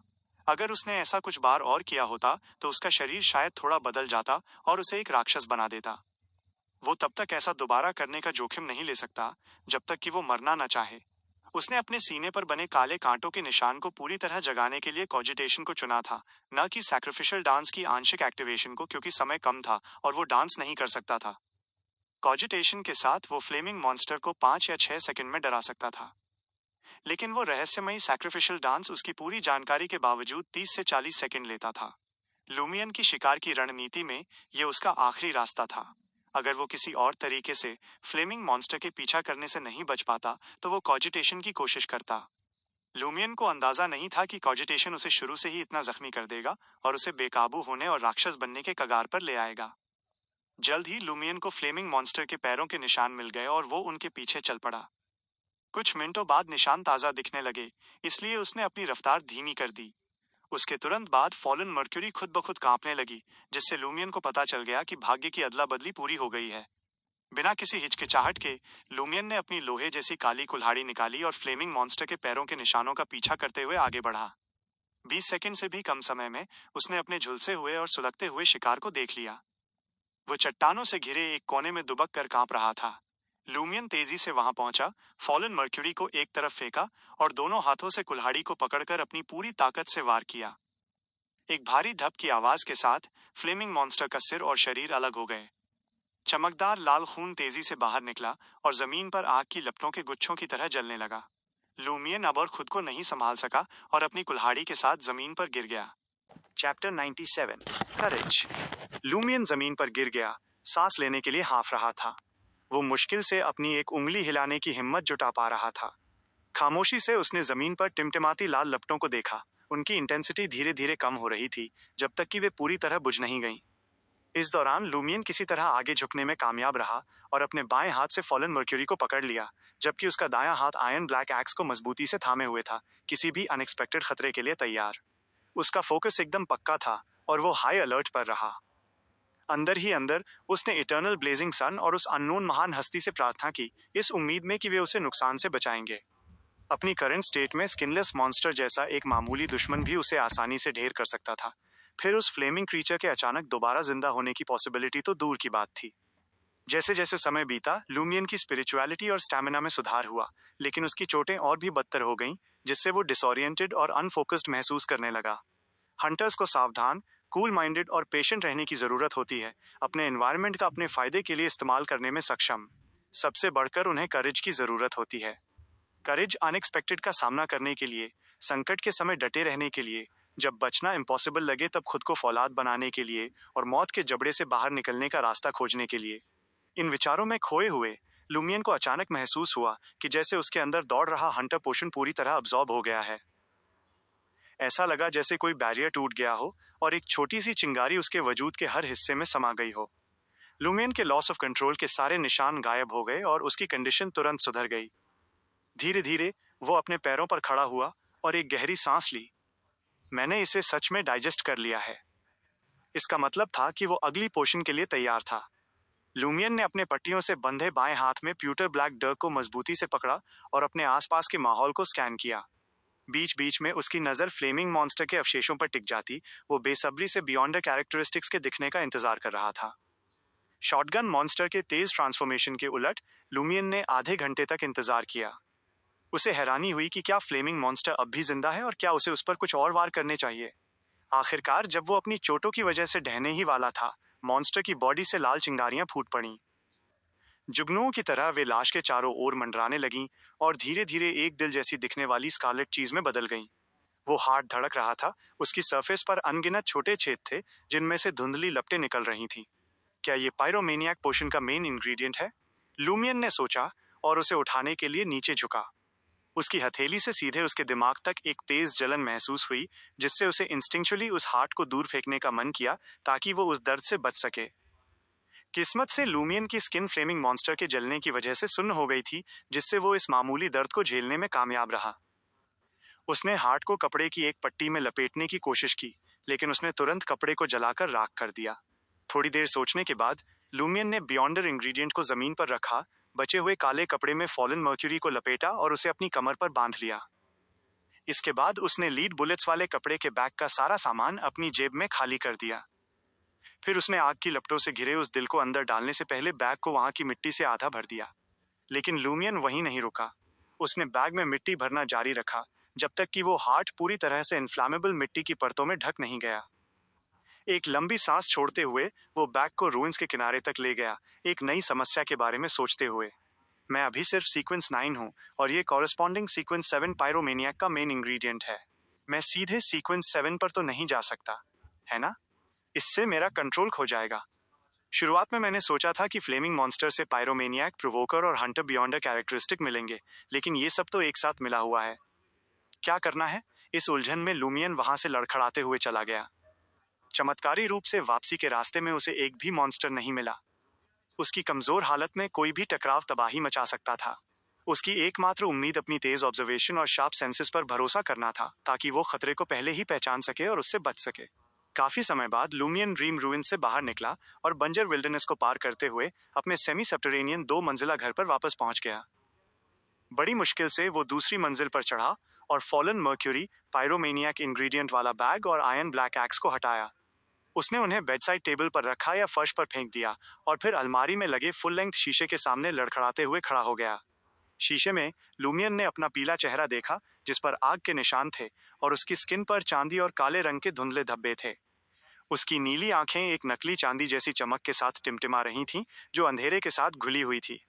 ये इस बात का संकेत था कि उसे गंभीर चोटें आई थीं और उसने लगभग अपना कंट्रोल खो दिया था।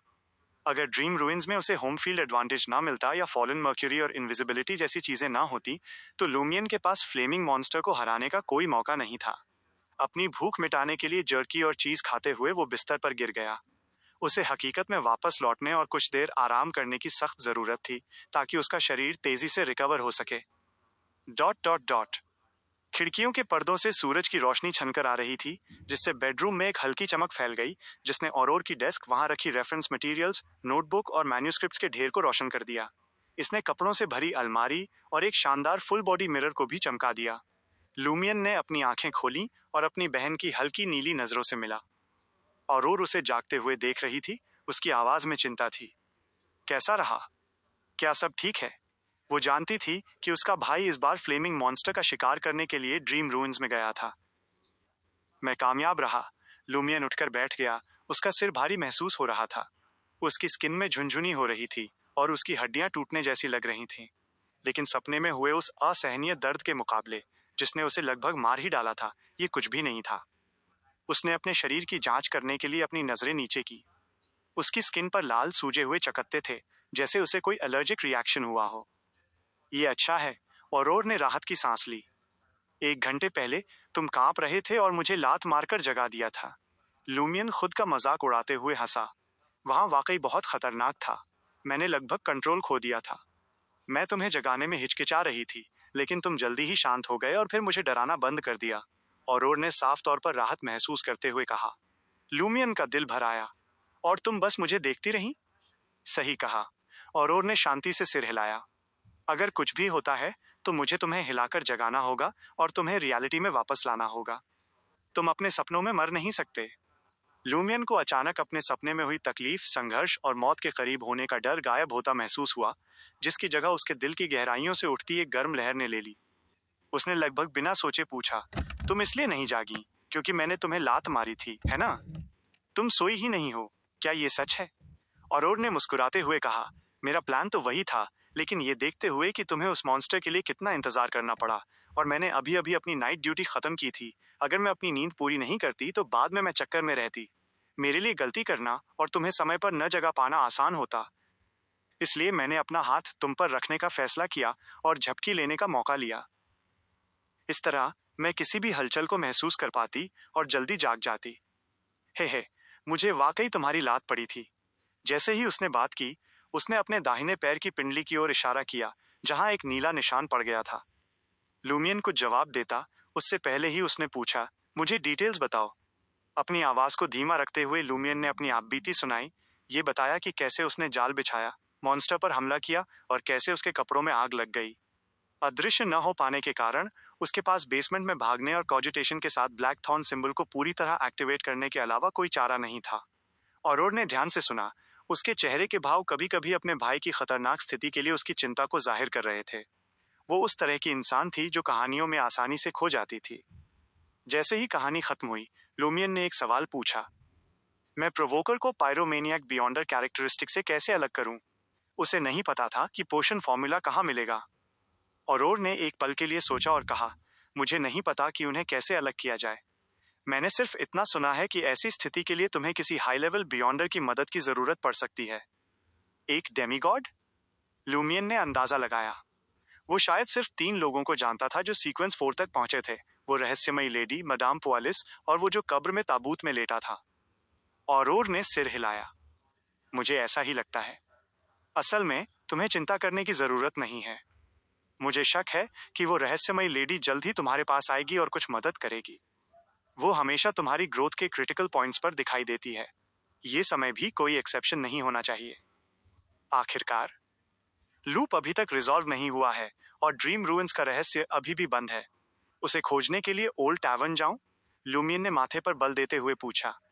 रायन और दूसरों के साथ उनका अग्रीमेंट ये था कि जितना हो सके बाहर जाने से बचा जाए। औरोर ने संक्षेप में उसकी बात मान ली। चलो थोड़ी देर इंतजार करते हैं, शायद वो खुद हमसे मिलने आए। औरोर ने आह भरी और कहा, मामूली बियॉन्डर्स के लिए पोषण फॉर्मूला कोई समस्या नहीं है, लेकिन तुम अलग हो। तुम्हारे शरीर में करप्शन सील है और जरा सी भी समस्या होने पर तुम कंट्रोल खो सकते हो। तुम्हें अब भी एक कंप्लीट और करेक्ट प्रोवोकर पोषण फॉर्मूला की जरूरत है। मामूली बियॉन्डर्स को पोषण फॉर्मूलाज की जरूरत क्यों नहीं होती? लूमियन ने हैरान होकर पूछा। औरोर ने समझाया, ऐसा नहीं है कि उन्हें उनकी जरूरत नहीं होती, लेकिन सीक्वेंस 7 से नीचे का कोई भी व्यक्ति सिर्फ मेन इंग्रेडिएंट खाकर आगे बढ़ सकता है। क्या इससे कंट्रोल खोने का खतरा नहीं होता? लूमियन ने चकित होकर पूछा। औरोर ने संक्षेप में स्वीकार किया। सालों पहले कंट्रोल खोने का हाई चांस होता था, लेकिन हाल ही में सीक्वेंस 9 और सीक्वेंस 8 बियॉन्डर कैरेक्टरिस्टिक्स को सीधे कंज्यूम किया जा सकता है। हालांकि ये पोषण बनाने की तुलना में लगभग 20 से 30% ज्यादा खतरनाक है। ठीक है, ये हमारे प्रेसिडेंट गैंडाल्फ द्वारा निकाला गया कंक्लूजन है। क्यों? जैसे ही लूमियन पूछने वाला था, घर के बाहर से एक जाना पहचाना गाना गूंजा। भाई बहनों ने एक दूसरे को गंभीर नजरों से देखा। लैंड शुरू हो चुका था और स्प्रिंग एल्फ का काफिला उन तक पहुंच चुका था। Chapter 98 after the celebration. जवान लड़कों का एक ग्रुप आवा को घेरे हुए गाते और नाचते हुए लूमियन के घर के बाहर पहुंचा। बेरी फैमिली का गियोम जूनियर तेजी से दरवाजे की तरफ बढ़ा और उसे जोर से खटखटाया। वो लूमियन, रीमुंड और आवा का दोस्त था। उसके बाल भूरे और घुंघराले थे, चेहरे पर झाइयां थीं और उसकी नीली आंखें औसत से छोटी लगती थीं, जैसे वो हमेशा उन्हें सिकोड़ कर रखता हो। एक चरमराहट के साथ औरोर उनके सामने आई। उसने अपने सुनहरे बाल ऊपर बांध रखे थे और एक formal flounce lined light collar dress पहनी हुई थी। और बहुत एनर्जेटिक लग रही थी और उसका चेहरा चमक रहा था। ये बताना नामुमकिन था कि वो पिछली रात ठीक से सोई नहीं थी। आवा ने टहनियों और फूलों से बना एक ताज पहना हुआ था। वो आगे बढ़ी और गाने लगी, मैं वसंत की परी हूँ, एक प्यारे चेहरे और खुशी भरी आवाज के साथ। आओ और गाओ, आओ और नाचो, क्योंकि यही इकलौता रास्ता है ऐसी फसल पाने का जो हमेशा टिकी रहे। और ने शांति से सुना, पत्ता लिया और आवा को जानवरों की चर्बी से भरा एक छोटा मिट्टी का बर्तन दे दिया। बम्पर फसल, बम्पर फसल, उन नौजवानों ने खुशी से शोर मचाया। जैसे ही स्प्रिंग एल्फ का काफिला अगली जगह के लिए रवाना हुआ, गियोम जूनियर जानबूझकर पीछे छूट गया और उसने औरोर से पूछा, लूमियन कहाँ है? मैंने उसे पिछले 2 दिनों से नहीं देखा। क्या वो लेंट सेलिब्रेशन में हिस्सा नहीं ले रहा? औरोर ने हंसते हुए जवाब दिया, वो बीमार है। बीमार? गियोम जूनियर थोड़ा हैरान हुआ। क्या वो भी बीमार पड़ता है? उसके दिमाग में लूमियन हमेशा एनर्जी से भरा रहता था। ज्यादा से ज्यादा उसे किसी शरारत के गलत हो जाने पर मामूली चोटें आती थीं। अगर वो कभी बीमार न पड़े तो मुझे चिंता होगी, औरोर ने मजाक में जवाब दिया। सभी इंसान बीमार पड़ते हैं। गियोम जूनियर ने जल्दी से हाथ हिलाया और काफिले के पीछे दौड़ गया, जो थोड़ा दूर निकल गया था। लूमियन से कहना कि मैं लेंट के बाद उससे मिलूंगा। औरोर ने धीरे से सिर हिलाया और उसे अगले घर की तरफ दौड़ते हुए देखा। कैसा रहा? लूमियन ने अपनी बहन के बगल से सिर बाहर निकालकर पूछा। औरोर ने थोड़ी देर सोचा और कहा, वे अभी सामान्य लग रहे हैं, लेकिन मैं सोच रही हूँ कि सेलिब्रेशन के अंत में क्या होगा। लूमियन को आवा के सिर काटे जाने का वो खूनी मंजर याद आया और वो अजीब माहौल जिसने युवाओं को बेचैन कर दिया था। वे या तो स्प्रिंग एल्फ को विदा करते समय पागल हो गए थे या फिर मेंटल और फिजिकल ब्रेकडाउन का शिकार होकर जमीन पर गिर पड़े थे। कोई भी नहीं बचा था। खामोशी से उसने पड़ोस के घर के सामने गाती हुई एवा और उसे घेरे हुए गियोम जूनियर और उसके साथियों को देखा। उसने धीरे से अपनी नजरें हटा ली। रायन, लिया और वैलेंटाइन भी पहली मंजिल पर आ गए और खिड़की से बाहर देखने लगे। अब से हमें बहुत सावधान रहना होगा, रायन ने स्प्रिंग एल्फ काफिले के जाने के बाद भारी आवाज में कहा। औरोर ने सिर हिलाया और कहा, हाँ। सेलिब्रेशन खत्म होने से पहले उन्होंने जल्दी से लंच तैयार किया और अपना पेट भरा। Clang, clang, clang. पहली मंजिल की घड़ी ने दोपहर के 12 बजाए। लूमियन और बाकी लोगों ने डाइनिंग रूम साफ किया और एक दूसरे को तनाव भरी नजरों से देखा। अगर लेंट सेलिब्रेशन ठीक से चलता तो वो अब तक खत्म हो चुका होता, और अगर स्प्रिंग एल्फ को विदा करने का रिचुअल पूरा हो जाता तो कौन जानता था कि कॉर्ड्यू का क्या हाल होता। खिड़की से बाहर देखने के लिए लूमियन को अपना सिर थोड़ा ऊपर उठाना पड़ा। आसमान एकदम साफ और नीला था, सफेद बादलों से भरा हुआ। सूरज तेज चमक रहा था और वहां कोई काले बादल, कोहरा या धुंधली रोशनी नहीं थी जैसा उसने सोचा था। लिया स्टोव के पास टहल रही थी। उसके घूंघट और जूतों पर लगी छोटी चांदी की घंटियां बिना रुके बज रही थीं। ये आवाज न तो तेज थी और न ही सुकून देने वाली। औरोर को अपनी तरफ देखते देख उसने समझाया, हम पहले से ही खतरे में हैं और ये खतरा लंबा खिंच गया है, लेकिन फिलहाल ये संभलने लायक है। औरोर ने उसकी बात मान ली और आगे कुछ नहीं पूछा।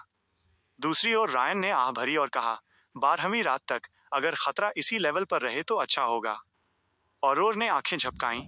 वो मशीनरी हाइव माइंड के इस डॉन पैलेडिन को नजर न लगाने के लिए टोकने में थोड़ा झिझक रही थी।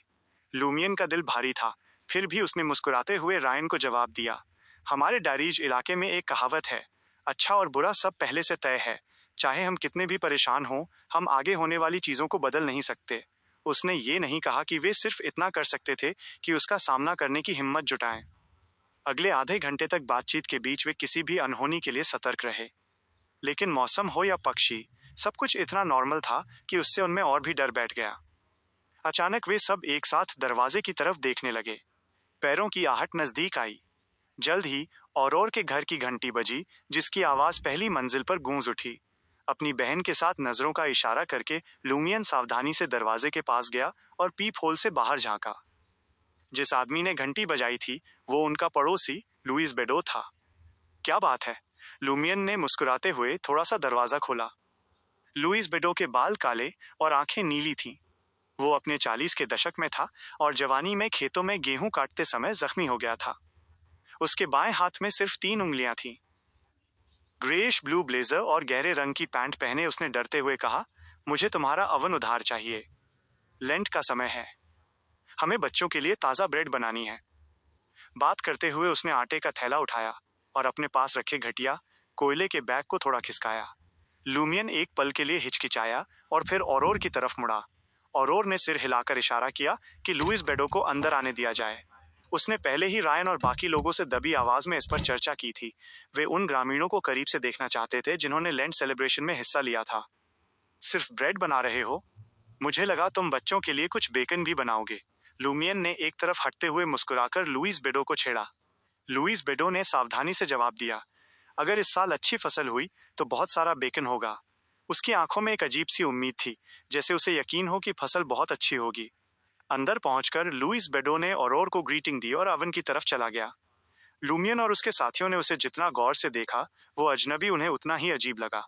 लुइस बेडो ने रायन, लिया और वैलेंटाइन की तरफ एक बार देखा तक नहीं, जैसे वे वहां थे ही नहीं। ये ऐसा था जैसे कोई इंसान जो पहले से ही राक्षस में बदल चुका हो, नॉर्मल दिखने की पूरी कोशिश कर रहा हो। हालांकि जब भी उनका सामना किसी ऐसी चीज से होता जो उनकी पुरानी यादों से परे होती, तो वे या तो साफ तौर पर अजीब हरकतें करते या उसे इग्नोर कर देते। लुमियन के दिमाग में तुरंत डेप्यूटी पाद्रे मिशेल गारी का ख्याल आया। शुरुआत में वो ठीक लग रहा था, लेकिन हाल ही में उसकी रोजाना की एक्टिविटीज में सिर्फ खाना, सोना और दूसरों को प्रार्थना करने के लिए कहना ही बचा था। वो बाकी सब कुछ भूल चुका था। तीनों विदेशियों की कड़ी निगरानी में लुइस बेडो ने मशीनी अंदाज में ब्रेड बनाई और बीच बीच में लूमियन और औरोर से बातें भी की। ये सब बहुत नॉर्मल था, फिर भी बहुत एबनॉर्मल। जब लुइस बेडो ब्रेड लेकर चला गया, तो औरोर ने रायन और बाकी लोगों की तरफ देखा और फीकी मुस्कान के साथ कहा, लेंट सेलिब्रेशन में हिस्सा लेने वाले सभी लोग ऐसे ही बन गए होंगे। ये ऐसा है जैसे धीरे धीरे इंसान की जगह कोई राक्षस ले रहा हो, लिया ने गंभीरता से कहा। उसके चेहरे पर अब बनावटी मुस्कान नहीं थी। लूमियन ने खुद को संभाला और सवाल पूछा, अगर हम चाहें तो ऐसे किसी को कैसे बचा सकते हैं? सिर्फ प्योरिफिकेशन ही एक रास्ता है जो मेरे दिमाग में आता है, वैलेंटाइन ने आह भरते हुए जवाब दिया। लेकिन अगर ये खराबी इंसानों के साथ पूरी तरह घुल मिल गई है, तो शायद प्यूरिफिकेशन का नतीजा दोनों का खात्मा होगा। उसी पल दो और ग्रामीण खिड़की के पास से गुजरे। उनमें से एक ओल्ड टावन का रेगुलर कस्टमर था और पियर गियोम, जिसने पिछले साइकिल में रायन की एब्सिंथ पी ली थी। वो खुशी खुशी अपने साथी से बात कर रहा था, शायद लेंट सेलिब्रेशन के बारे में ही चर्चा कर रहा था। जैसे ही वे लूमियन के दरवाजे के पास से गुजरे, उन्होंने एक साथ अपना सिर घुमाकर घर के अंदर देखा और उनके चेहरे के भाव डरावने तरीके से गंभीर थे। एक पल के बाद उन्होंने अपनी नजरें हटा लीं और चेहरे पर बनावटी मुस्कान लाकर अपनी बातचीत फिर से शुरू कर दी। अगर लूमियन और उसके साथी लगातार नजर नहीं रख रहे होते, तो वे उनके चेहरे पर आए उस पल भर के बदलाव को नहीं देख पाते। बाहर हंसी का शोर जितना तेज होता, उन्हें उतनी ही घुटन महसूस होती। बातचीत में खामोशी छा गई। आखिरकार वे दो ग्रामीण चले गए और औरोर ने आह भरते हुए कहा, ये सिर्फ इंसानों का राक्षस में बदलना नहीं है। मुझे शक है कि हमारे अलावा पूरा गांव इंसानी खाल पहने राक्षसों से भर गया है। क्या ये पूरा लेंट सेलिब्रेशन है? लूमियन खुद से बड़बड़ाया। रायन ने सख्ती से चेतावनी दी, हर गुजरते दिन के साथ ये और मुश्किल होता जाएगा। सब लोग हिम्मत बनाए रखें। दोपहर से रात तक वे घर पर हमला करने वाले म्यूटेटेड ग्रामीणों के इंतजार में पहरा देते रहे, लेकिन खिड़की के अंदर घूरने वाले इक्का दुक्का लोगों के अलावा कुछ नहीं हुआ। ये स्थिति औरोर और बाकी लोगों पर भारी पड़ रही थी। रायन ने कमरे का जायजा लिया और शांति से कहा, अभी 12वीं रात में कुछ दिन बाकी हैं। इतना तनाव न लें। डिनर के बाद हम दो ग्रुप्स में बंट जाएंगे और बारी बारी से आराम करेंगे। हमें अपनी मेंटल स्टेट ठीक रखनी होगी। इतने अनुभवी और शांत बियॉन्डर के होने से औरोर और लूमियन ने थोड़ा सुकून महसूस किया। आधी रात को औरोर और लूमियन ने लिया और बाकी लोगों को जगाया और फिर अपने बेडरूम में चले गए। लूमियन ने दरवाजे की तरफ देखा और अपनी आवाज धीमी कर ली। वह रहस्यमयी औरत अभी तक नहीं आई। क्या मुझे कल बाहर जाकर ओल्ड टावन में उसे ढूंढना चाहिए? गांव का हर कोई अब राक्षस हो सकता है। बाहर जाना बहुत खतरनाक होगा, औरोर ने मना कर दिया। उसने थोड़ा सोचा और कहा, चलो थोड़ा और इंतजार करते हैं। अगर वो कल सुबह तक नहीं आती, तो मैं दोपहर में तुम्हारे साथ ओल्ड टावन चलूंगी। लूमियन थोड़ा हिचकिचाया और फिर सिर हिला दिया। Dot dot dot. हल्के भूरे कोहरे से भरे बेडरूम में लूमियन ने अपनी आंखें खोली। वो उठकर बैठा और अपना शरीर चेक किया। उसने महसूस किया कि उसकी चोटें पूरी तरह ठीक हो चुकी थीं। जैसे ही वो इस बात पर हैरान होने वाला था, उसे अचानक दरवाजे की घंटी बजने की आवाज सुनाई दी। कोई घंटी बजा रहा है? ये विचार लूमियन के दिमाग में आया। वह आदतन यह देखने के लिए नीचे जाने लगा कि कौन आया है। उसने अभी एक कदम ही रखा था कि उसका पूरा शरीर जम गया। ये ड्रीम रूइंस थे। यहाँ भला कौन आ सकता था? Chapter 99 guest. एकदम से लूमियन सावधान हो गया। वो तेजी से बिस्तर की तरफ मुड़ा और अपने पट्टियों वाले बाएं हाथ से फॉलन मर्क्यूरी उठा ली। अपनी शॉटगन पकड़कर वो बेडरूम की खिड़की की ओर बढ़ा, जबकि दरवाजे की घंटी लगातार बज रही थी। उसने बाहर एंट्रेंस की तरफ गौर से देखा। वहां कोई नहीं था। उस पल लूमियन को लगा जैसे उसका दिल थम जाएगा। उसने बेहतर तरीके से देखने के लिए अपनी स्पिरिट विजन एक्टिवेट करने का सोचा। चूंकि ड्रीम रूइंस में कॉजिटेशन में जाने के बाद उसे डरावनी आवाजें सुनाई देती थी और कंट्रोल खोने के लक्षण दिखते थे, इसलिए वो इस एबिलिटी का इस्तेमाल आसानी से नहीं कर पाता था। उसे ये प्रोसेस पूरा करने में थोड़ा समय लगा, लेकिन स्पिरिट विजन एक्टिवेट होने के बाद भी उसे दरवाजे पर कोई नजर नहीं आया। फिर भी घंटी बिना रुके बज रही थी। तेजी से सोचते हुए लूमियन ने एक बार फिर बिस्तर पर जाने, जबरदस्ती सोने और इस सपने से भागने का विचार किया। पर उसे लगा कि अगर वो रियलिटी में वापस भी चला गया तो शायद अगले हमले से नहीं बच पाएगा, क्योंकि कॉर्ड्यू के उस 2 मंजिला घर में खतरा किसी भी वक्त घुस सकता था। 2 रास्ते थे। अगर घंटी बजाने वाला अंदर आ सकता है तो सोने जाना हार मानने जैसा होगा। अगर वो अंदर नहीं आ सकता तो मैं तब तक सेफ हूं जब तक खुद दरवाजा नहीं खोलता। चाहे जो भी हो, मुझे नीचे जाकर एक बार देखना ही होगा। लूमियन ने जल्दी से फैसला किया। उसने फॉलन मर्क्यूरी को कमर पर बांधा, अपनी कुल्हाड़ी फंसाई और शॉटगन उठाई। वो कमरे से बाहर निकला और सावधानी से सीढ़ियां उतरने लगा। जैसे ही वो पहली मंजिल पर पहुंचा, एक फिगर नजर आई। 6 लोगों वाली डाइनिंग टेबल पर वही रहस्यमयी औरत बैठी थी जिसे लूमियन ढूंढ रहा था। उसने एक सफेद ब्लाउज पहना था जिसके कॉलर पर एक बड़ा बो बना था और साथ में ढीली पर्ल ग्रे पैंट थी। उसका पहनावा साधारण होते हुए भी बहुत शालीन था। वो एक सुनहरे रंग की ड्रिंक पी रही थी और उसके पास ही एक छोटी काली टोपी रखी थी। लूमियन थोड़ा रिलैक्स हुआ और भूरे बाल और नीली आंखों वाली उस औरत के पास गया। उसने शॉटगन और कुल्हाड़ी एक तरफ रखी, टेबल के सामने एक कुर्सी खींची और बैठ गया। उसने पूछा, क्या आप यहाँ अंदर आ सकती हैं? उस औरत ने अपना गिलास नीचे रखा और मुस्कुराई। वरना तुम्हें क्या लगता है कि वे चीजें तुम्हारे कमरे तक कैसे पहुंची? जैसे ही उसने बात की, घंटी बजना बंद हो गई। लूमियन ने उलझन में दरवाजे की तरफ देखा। जब आप पहले से ही अंदर थीं तो आप घंटी क्यों बजा रही थीं? वो मुस्कुराई और जवाब दिया, ये तो बेसिक कॉर्टेसी है। ऐसी कॉर्टेसी जो किसी की जान निकाल दे। लूमियन सिर्फ मन में ही बड़बड़ा सका। वो सीधे मुद्दे पर आया। मुझे पायरोमेनियक बियॉन्डर इंग्रेडिएंट मिल गया है, मतलब वो पायरोमेनियक ही होना चाहिए। उस औरत ने धीरे से सिर हिलाया। मुझे पता है, इसलिए मैं तुमसे मिलने आई हूँ। क्या आप प्रोवोकर बियॉन्डर कैरेक्टरिस्टिक्स को अलग करने और मुझे उसका पोषण फॉर्मूला देने में मेरी मदद करेंगी? लूमियन ने अपनी खुशी को दबाते हुए पूछा। मैं आपको ओल्ड टैवर्न में ढूंढने का प्लान बना रहा था। उसे इसके बदले जो कीमत चुकानी पड़ती, उसकी उसने अब परवाह नहीं की।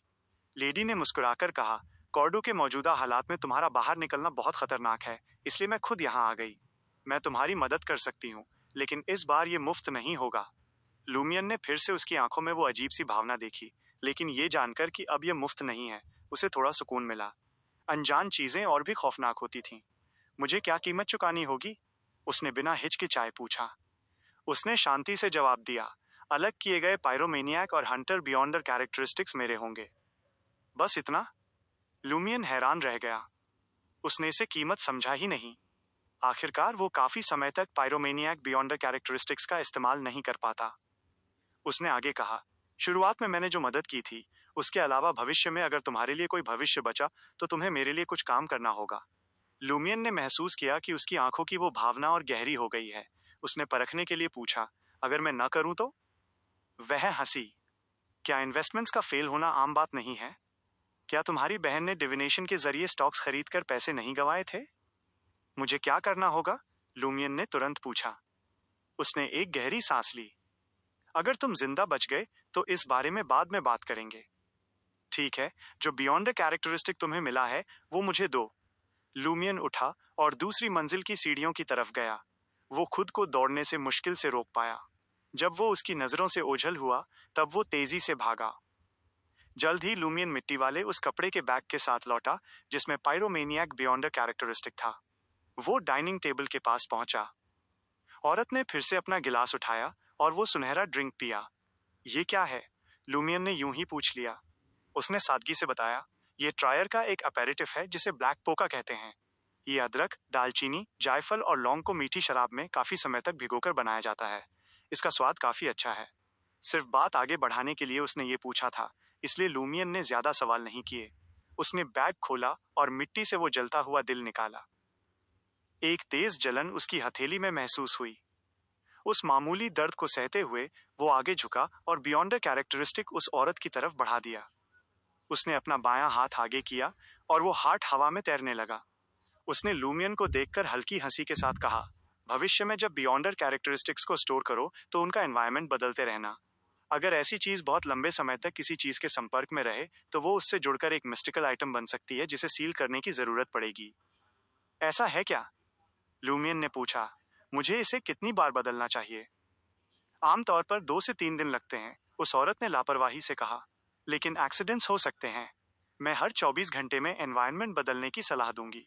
सही तरीके से सील करने पर यह महीनों या सालों तक रह सकता है। साथ ही अगर तुमने बियॉन्ड द इंग्रेडिएंट्स को पोशन में मिला लिया है तो उसे जल्द से जल्द पी लेना, वरना वो लिक्विड बॉटल के साथ ही मिल सकता है। जैसे ही उसने बात की, उसके शरीर से एक तेज रोशनी निकली और वो जलता हुआ दिल अनगिनत लाल जुगनुओं में बदल गया। वे जुगनू नाचते और घूमते हुए 3 अलग चीजों में सिमट गए। एक गहरे लाल रंग की लचीली चीज थी। दूसरी उसी जलते हुए दिल का छोटा रूप थी, जिसमें अब छेद नहीं थे। आखिरी एक काला पत्थर था, जिसकी सरफेस लिक्विड जैसी थी और उससे तेज गंध आ रही थी। औरत की दाईं हथेली उन चीजों के ऊपर फेरी और उनमें से 2 हवा में गायब हो गईं। अब टेबल पर सिर्फ वो काला पत्थर बचा था, जो लगभग एक मुट्ठी के बराबर था। क्या ये प्रोवोकर बियॉन्ड द कैरेक्टरिस्टिक है? लूमियन ने उत्सुकता से पूछा। उस औरत ने एक पोस्टिट नोट और एक चांदी का फाउंटेन पेन निकाला, पोशन फॉर्मूला लिखा और उसे याद दिलाया। तुम्हारे पास अभी भी मिस्टिकल नॉलेज की कमी है। मॉन्स्टर को मारने के बाद तुमने सिर्फ बियॉन्ड द कैरेक्टरिस्टिक लिया।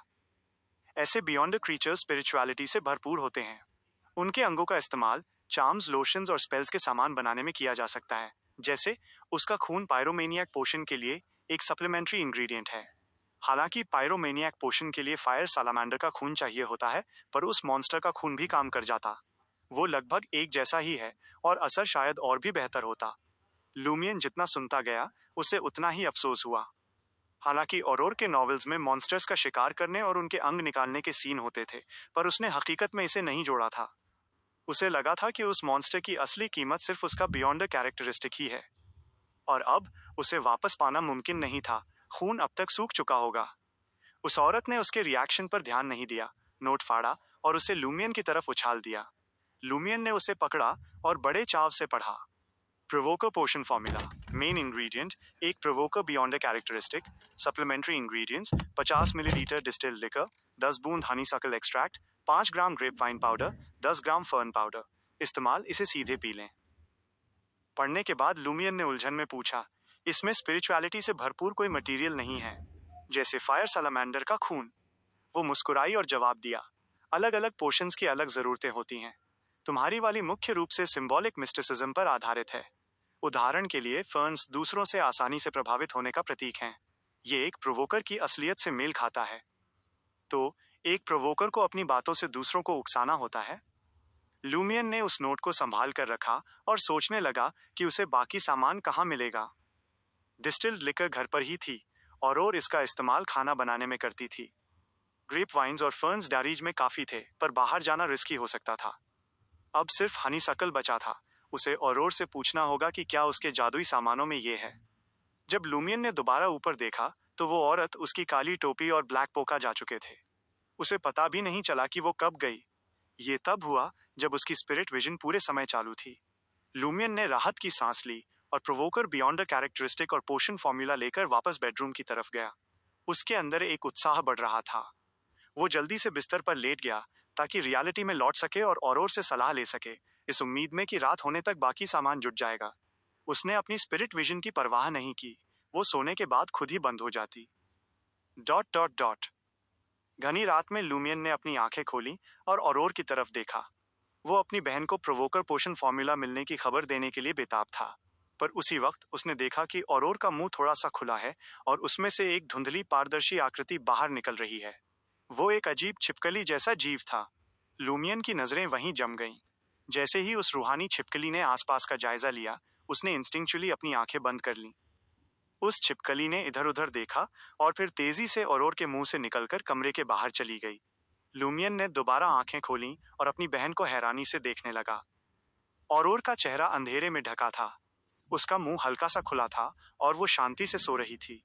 लूमियन उसे बिना हिले डुले देखता रहा, जैसे वो कोई मूर्ति बन गया हो। उस गहरी रात में उसका दिल मायूसी में और डूब गया। अध्याय 100। हिचकिचाहट। Tick tock, tick tock, tick tock. दीवार घड़ी की सेकंड वाली सुई की आवाज उस अंधेरे कमरे में गूंज रही थी। मानो एक युग बीत जाने के बाद लुमियन आखिरकार अपने डरावने सपने नाइटमेयर से बाहर निकला। उसने जल्दी से हाथ बढ़ाकर औरोर के कंधों को पकड़ा और उसे जोर जोर से हिलाने लगा। जागो, जागो। उसने अपनी आवाज धीमी रखी ताकि रात की ड्यूटी पर तैनात तीनों ऑफिशियल इन्वेस्टिगेटर्स को खबर न हो जाए।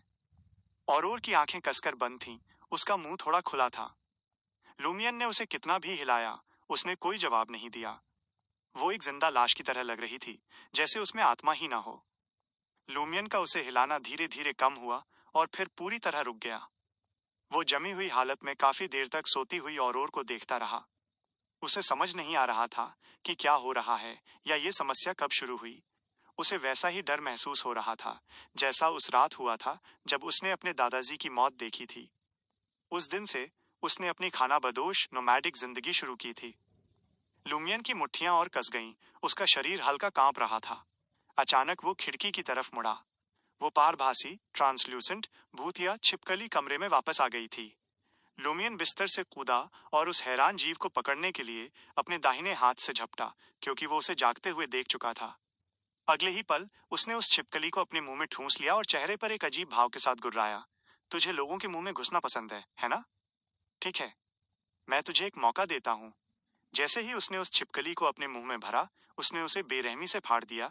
उसकी आंखें खून की तरह लाल थीं। वो छिपकली इतनी डर गई थी कि उसने कोई विरोध नहीं किया। तभी लुमियन के पीछे से एक आवाज आई। तुम क्या कर रहे हो? वो औरोर की आवाज थी। लुमियन जम गया और धीरे से बिस्तर की ओर मुड़ा। किसी पल औरोर जाग गई थी। उसके सुनहरे बाल बिखरे हुए थे। वो बैठ गई और उसकी नीली आंखें उलझन और हैरानी से भरी थीं। अनजाने में लुमियन ने नीचे देखा और महसूस किया कि जिस छिपकली को उसने पकड़ा था वो गायब हो चुकी थी। एक पल के लिए उसे समझ नहीं आया कि उसने जो देखा वो सपना था या हकीकत। क्या हुआ? औरोर ने माथा सिकोड़ते हुए पूछा। लुमियन ने जबरदस्ती एक मुस्कान चेहरे पर लाई। तुमने डरावना सपना देखते हुए मुझे बिस्तर से नीचे लात मार दी थी, ऐसा है क्या? औरोर ने अपने भाई को शक की निगाह से देखा। उसे लगा जैसे वो कोई मजाक कर रहा है। उसने कुछ पल सोचा और कहा, मैंने एक बुरा सपना देखा। मैंने देखा कि मुझे एक बड़े राक्षस ने पकड़ लिया और अपने मुंह में ठूस लिया। मैं इतनी डर गई थी कि अपनी पूरी ताकत से संघर्ष किया और आखिरकार जाग गई। जैसे ही लुमियन ने यह सुना, उसके पूरे शरीर में एक सिहरन दौड़ गई, जैसे उसे किसी जमी हुई झील के बर्फीले पानी में डाल दिया गया हो। शायद सच में मैंने तुम्हें लात मारी होगी। औरोर थोड़ा शर्मिंदा थी। लुमियन ने अपनी आंखें बंद की और मुस्कुराया। मैं तो बस मजाक कर रहा था। मैं किसी और वजह से जागा था। फिर उसने अपनी आवाज धीमी की और कहा, वो रहस्यमयी लेडी सपनों के खंडहर ड्रीम रूइंस में आई थी और उसने मुझे प्रोवोकर बियॉन्डर कैरेक्टरिस्टिक अलग करने में मदद की और मुझे सही पोषण फॉर्मूला दिया। तो तुम खुशी के मारे जाग गए और मुझसे पूछना चाहते थे कि क्या मेरे पास जरूरी सप्लीमेंट्री इंग्रेडिएंट्स हैं? औरोर ने अंदाजा लगाया। लुमियन ने मुस्कुराहट के साथ कहा, सही कहा। वैसे क्या तुम्हारे पास हनीस्कल एक्सट्रैक्ट, अंगूर की बेल का पाउडर और फर्न पाउडर है? उसकी मुस्कान पहले से ज्यादा नेचुरल थी, लेकिन उसकी आंखों में एक अजीब सी चमक थी। औरोर ने जवाब देने से पहले कुछ देर सोचा। मेरे पास अंगूर की बेल और फर्न दोनों हैं। एक रस्म की सामग्री है और दूसरी जादू का माध्यम। हनीस्कल के फूल, वे हमारे पास हमेशा घर पर रहते हैं। क्या तुम्हें नहीं पता कि मैं उन्हें पीने के लिए पानी में भिगोती हूँ? जैसे ही उसने कहा, उसने अपनी लंबी ड्रेस की छिपी हुई जेब को टटोला। क्या वो हनीस्कल है? लुमियन ने अपनी व्यस्त बहन को देखा और जानबूझकर मुस्कुराया। तुमने ये क्यों नहीं पूछा कि क्या इस बार मुझे मुफ्त में मदद मिली है? औरोर ने अंगूर की एक छोटी बेल निकाली और मुस्कुराते हुए कहा, इसे तुम खुद पाउडर बना लेना। उसने शायद लुमियन का सवाल नहीं सुना। ठीक है। लुमियन ने ऐसा नाटक किया जैसे उसने पूछा ही न हो। फिर उसने अपनी बहन से कहा, प्रोवोकर पोषण के लिए अभी भी डिस्टिल्ड शराब की जरूरत है। मैं शराब निकालने के लिए तहखाने सेलर में जाऊंगा और आज रात सीक्वेंस 8 में आगे बढ़ने की कोशिश करूंगा। हनीसकल के फूलों से अर्क एक्सट्रैक्ट्स बनाने में कुछ समय लगेगा, और ने माथा सिकोड़ते हुए कहा। हालांकि लो सीक्वेंस बियॉन्डर्स पोशन के लिए सप्लीमेंट्री इंग्रेडिएंट्स इतने सख्त नहीं होते। तुम हनीसकल के पूरे फूल को विकल्प के तौर पर इस्तेमाल कर सकते हो। तुम उन्हें खा सकते हो, क्योंकि बियॉन्डर कैरेक्टरिस्टिक्स धीरे धीरे घुल सकते हैं। फिर उसने खुले दरवाजे की ओर देखा और धीमी आवाज में पूछा, क्या तुम्हें डर नहीं लग रहा कि अगर तुम आधी रात को शराब लेने जाओगे तो रयान और बाकी लोगों को शक होगा? अपनी बहन की प्रतिक्रिया देखकर लुमियन ने अपनी मुस्कान को बहुत सख्त होने से बचाने की कोशिश की।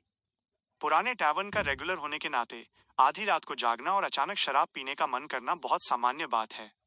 हालांकि शराब के कई नुकसान हैं, लेकिन ये कम से कम मेरे दिमाग को कुछ हद तक शांत कर सकती है। उसका मतलब ये बहाना बनाना था कि लेंट का जश्न खत्म हो गया है और वो बहुत तनाव में है। उसे सोने में परेशानी हो रही थी और शांत होने के लिए कड़ी शराब की जरूरत थी। ठीक है, और मान गई। लुमियन मुड़ा और दरवाजे की ओर चल पड़ा। उसके चेहरे की मुस्कान धीरे धीरे गायब हो गई। शुरू से अंत तक उसकी मुट्ठियां कसकर भींची हुई थीं। दरवाजे से बाहर निकलकर कॉरिडोर में पहुंचने पर लुमियन ने रयान को देखा, जो भूरे रंग की ट्वीड शर्ट और हल्के पीले रंग की पैंट में उसके ठीक सामने खड़ा था। लिया और वैलेंटाइन कॉरिडोर के दूसरे सिरों पर थे। अब नींद नहीं आ रही? रयान ने केरोसिन लैंप उठाया और लुमियन की ओर देखा। लुमियन मुस्कुराया। मैं कुछ शराब लेने तहखाने में जा रहा हूं। तुम्हारा क्या ख्याल है? क्या तुम थोड़ा रिलैक्स करने के लिए एक घूंट पीना चाहोगे? मुझे इसकी जरूरत नहीं है, रयान ने सिर हिलाया। तुमने पहले कभी ऐसा कुछ अनुभव नहीं किया है। तुम तनाव और बहुत दबाव में हो। ये समझ में आता है। शराब वाकई मदद कर सकती है। जैसे ही उसने बात की, वो टिमटिमाते केरोसिन लैंप के साथ सीढ़ियों की ओर चल पड़ा। मैं तुम्हारे साथ चलूंगा। तुम्हें इस समय अकेले नहीं घूमना चाहिए। ठीक है। लुमियन ने कोई विरोध नहीं किया। जैसे ही दोनों सीढ़ियों पर चढ़े, लिया ने पहल करते हुए और के बेडरूम के पास जाकर दरवाजे पर पहरा देना शुरू कर दिया। एक कदम, दो कदम। लुमियन और रयान खामोशी से अंधेरी पहली मंजिल पर उतरे। जैसे ही हल्की रोशनी चूल्हे के आधे हिस्से पर पड़ी, रयान ने सहजता से पूछा, क्या ऊपर कुछ हुआ? मैंने कुछ शोर सुना था। लुमियन ने अपना मुंह खोला और बड़ी मुश्किल से कहा, औरोर के साथ कुछ गलत है। तहखाने से शराब लाने का सुझाव देने का उसका इरादा आज रात आगे बढ़ना नहीं था। सपनों के खंडहर वाली 2 मंजिला इमारत में भी तहखाना और शराब थी। उसका मुख्य मकसद औरोर से दूर होना और रयान और बाकी लोगों को ये बताना था कि अभी क्या हुआ था। हालांकि जब शब्द उसके होठों तक पहुंचे तो वो उन्हें कह ही नहीं पा रहा था। उसे महसूस हुआ कि अनकहे शब्द सबसे कड़वी शराब से भी ज्यादा दम घोंटने वाले थे। रयान के चेहरे का भाव गंभीर हो गया। क्या बात है? लुमियन ने कहने से पहले कुछ गहरी सांसें ली, और उस डिप्टी पादरी की तरह उसके मुंह से एक मिनी एल्फ जैसी छिपकली निकल रही थी। ये कहते हुए ऐसा लगा मानो उसकी पूरी ताकत खत्म हो गई हो। 7 से 8 सेकंड के बाद उसने पूरी घटना सुनाई। जानबूझकर जागने के बजाय उसने इसे जागने और ये देखने के रूप में बताया। रयान ने शांति से सुना और उसे जल्दबाजी नहीं की। उसके खत्म करने के बाद उसने धीरे से कहा, तुमने इसे अच्छे से संभाला। हम उसे ये नहीं बता सकते कि कुछ गड़बड़ है। मुझे डर है कि इससे स्थिति और खराब हो जाएगी। ऐसा दिखावा करना जारी रखो जैसे कुछ हुआ ही नहीं। सुबह होते ही मैं ये बहाना बनाऊंगा कि कोडू भ्रष्ट करप्टेड हो गया है और हमें प्रभावित होने से बचाने के लिए हर दिन शुद्धिकरण प्यूरिफिकेशन से गुजरना होगा। मैं वैलेंटाइन से उसे शुद्ध करने और छिपकली को बाहर निकालने की कोशिश करने के लिए कहूंगा। ठीक है, लुमियन ने कमजोरी से जवाब दिया। उसे लगा कि वो छिपकली उसकी बहन की आत्मा में गहराई से समा चुकी है। उसे बाहर निकालना और शुद्ध करना इतना आसान नहीं था। रयान ने उसकी ओर देखा और धीरे से उसका कंधा थपथपाया। मैं समझ सकता हूं कि तुम्हें कैसा महसूस हो रहा है। अगर मेरे परिवार के साथ भी ऐसा कुछ होता तो मैं शांत नहीं रह पाता। लेकिन तुम्हें याद रखना होगा कि जल्दबाजी से कुछ भी हल नहीं होता। मैं जानता हूं कि वैलेंटाइन का शुद्धिकरण शायद प्रभावी न हो, लेकिन हमें यह पुष्टि करने के लिए एक कोशिश करनी होगी कि यह काम नहीं करेगा। हाँ, वो असामान्यता शायद कोडू के लूप से जुड़ी है। जब तक हम आखिरकार लूप को तोड़ नहीं देते, तुम्हारी बहन को ठीक हो जाना चाहिए। सही बात है, ये करप्शन के बराबर है। जब तक लूप खत्म होने पर मैं सारा करप्शन हटा सकता हूँ और निश्चित रूप से ठीक हो जाएगी। लुमियन की आंखों में धीरे धीरे चमक वापस आ गई, क्योंकि उसे अपनी प्रेरणा वापस मिल गई थी। रयान उसकी प्रतिक्रिया से काफी संतुष्ट था और उसने धीरे से कहा, मुझे तुम्हें याद दिलाने की जरूरत है कि अगले कुछ दिनों में तुम्हें अपनी बहन के बदलावों के साथ तालमेल बिठाना होगा। ये बहुत संभव है कि वो डिप्टी पादरे की तरह हो जाएगी, धीरे धीरे खुद को अपनी प्रवृत्तियों इंस्टिंक्ट्स के हवाले कर देगी। वो अलग तरह से व्यवहार करेगी, अपनी यादों और मजबूत भावनाओं का पालन करेगी बिना किसी और चीज पर प्रतिक्रिया दिए। लुमियन कुछ देर चुप रहा और फिर कहा, मैं तालमेल बिठा लूंगा। उसकी आवाज धीरे धीरे धीमी होती गई और अंत में गायब हो गई। तहखाने से शराब लेने के बाद वे दोनों दूसरी मंजिल पर ऐसे लौटे जैसे कुछ हुआ ही न हो। बेडरूम में दाखिल होते ही लुमियन फिर से मुस्कुराया। उसने हाथ में पकड़ी बोतल को औरोर की ओर हिलाया और फुसफुसाया, काम बन गया। औरोर मुस्कुराई और डेस्क की ओर इशारा किया। हनीस्कल, अंगूर की बेल और फर्न सब वहीं हैं। लुमियन ने सिर हिलाया और बोतल डेस्क पर रख दी। फिर वो वापस बिस्तर पर लेट गया और नींद आने का बहाना बनाकर अपनी आंखें बंद कर लीं, ताकि जल्द से जल्द अपने सपनों में आगे बढ़ सके। उसे किसी भी तरह नींद नहीं आ रही थी। वो समझ नहीं पा रहा था कि उसकी बहन कब करप्ट हुई और छिपकली उसके शरीर में कब घुसी। इस दौरान वे दोनों हर पल साथ थे। यहाँ तक कि अगर औरोर वॉशरूम भी जाती थी तो लिया उसके साथ होती थी, और वैसे ही इसके उलट भी। फिर कोई समस्या कैसे हो सकती थी? अगर ये हमारे सोने के घंटों के दौरान हुआ तो मुझे कुछ क्यों नहीं हुआ? लुमियन ने याद करने की पूरी कोशिश की, स्रोत खोजने की उम्मीद में। इससे इस असामान्यता को सुलझाने में मदद मिलती। अचानक उसे कुछ याद आया। पिछले से पिछले लूप में पादरे गुइलियम बेनेट ने टिप्पणी की थी कि चर्च यहाँ के सभी वयस्कों को मारकर खंडहर नहीं बनाना चाहता। उसने कहा था कि उसके पास अन्य साधन भी हैं, भले ही और वास्तव में उनसे निपटना चाहती हो। उस समय वो अभी भी एक साधारण इंसान थी। लुमियन ने शुरू में सोचा था कि वो शेफर्ड पियरे बेरी पर भरोसा कर रहा था, लेकिन वर्तमान स्थिति को देखते हुए उसे एक अंदाजा हुआ, एक पागलपन भरा अंदाजा। शायद शुरू से ही गांव के अधिकांश लोगों को उन अजीब छिपकली जैसे जीवों ने अपना शिकार बना लिया था, पैरासिटाइज्ड, जिसमें और भी शामिल थी। जैसे जैसे 12वीं रात करीब आ रही थी, संबंधित असामान्यता अधिक से अधिक स्पष्ट होती जा रही थी और कुछ लोग पहले ही संकेत दिखाने लगे थे। उसके बच जाने का कारण यह था कि उस पर वो नीला काला सिंबल था। पिछले से पिछले लूप के उत्तरार्ध में और की कई मामलों में प्रतिबद्धता की कमी को याद करते हुए लुमियन को लगा कि उसका अंदाजा सही हो सकता है। वो अपने दांत पीसने से खुद को रोक नहीं सका। इस समय रयान मिट्टी के तेल के लैंप के साथ कॉरिडोर में गश्त कर रहा था। उसके बगल की दीवार पर परछाई अचानक लंबी हो गई। लगभग उसी समय लियाह के घूंघट और जूतों पर लगी छोटी चांदी की घंटियां बज उठीं। उसे महसूस हुआ कि उसके कंधे असामान्य रूप से ठंडे हो गए हैं।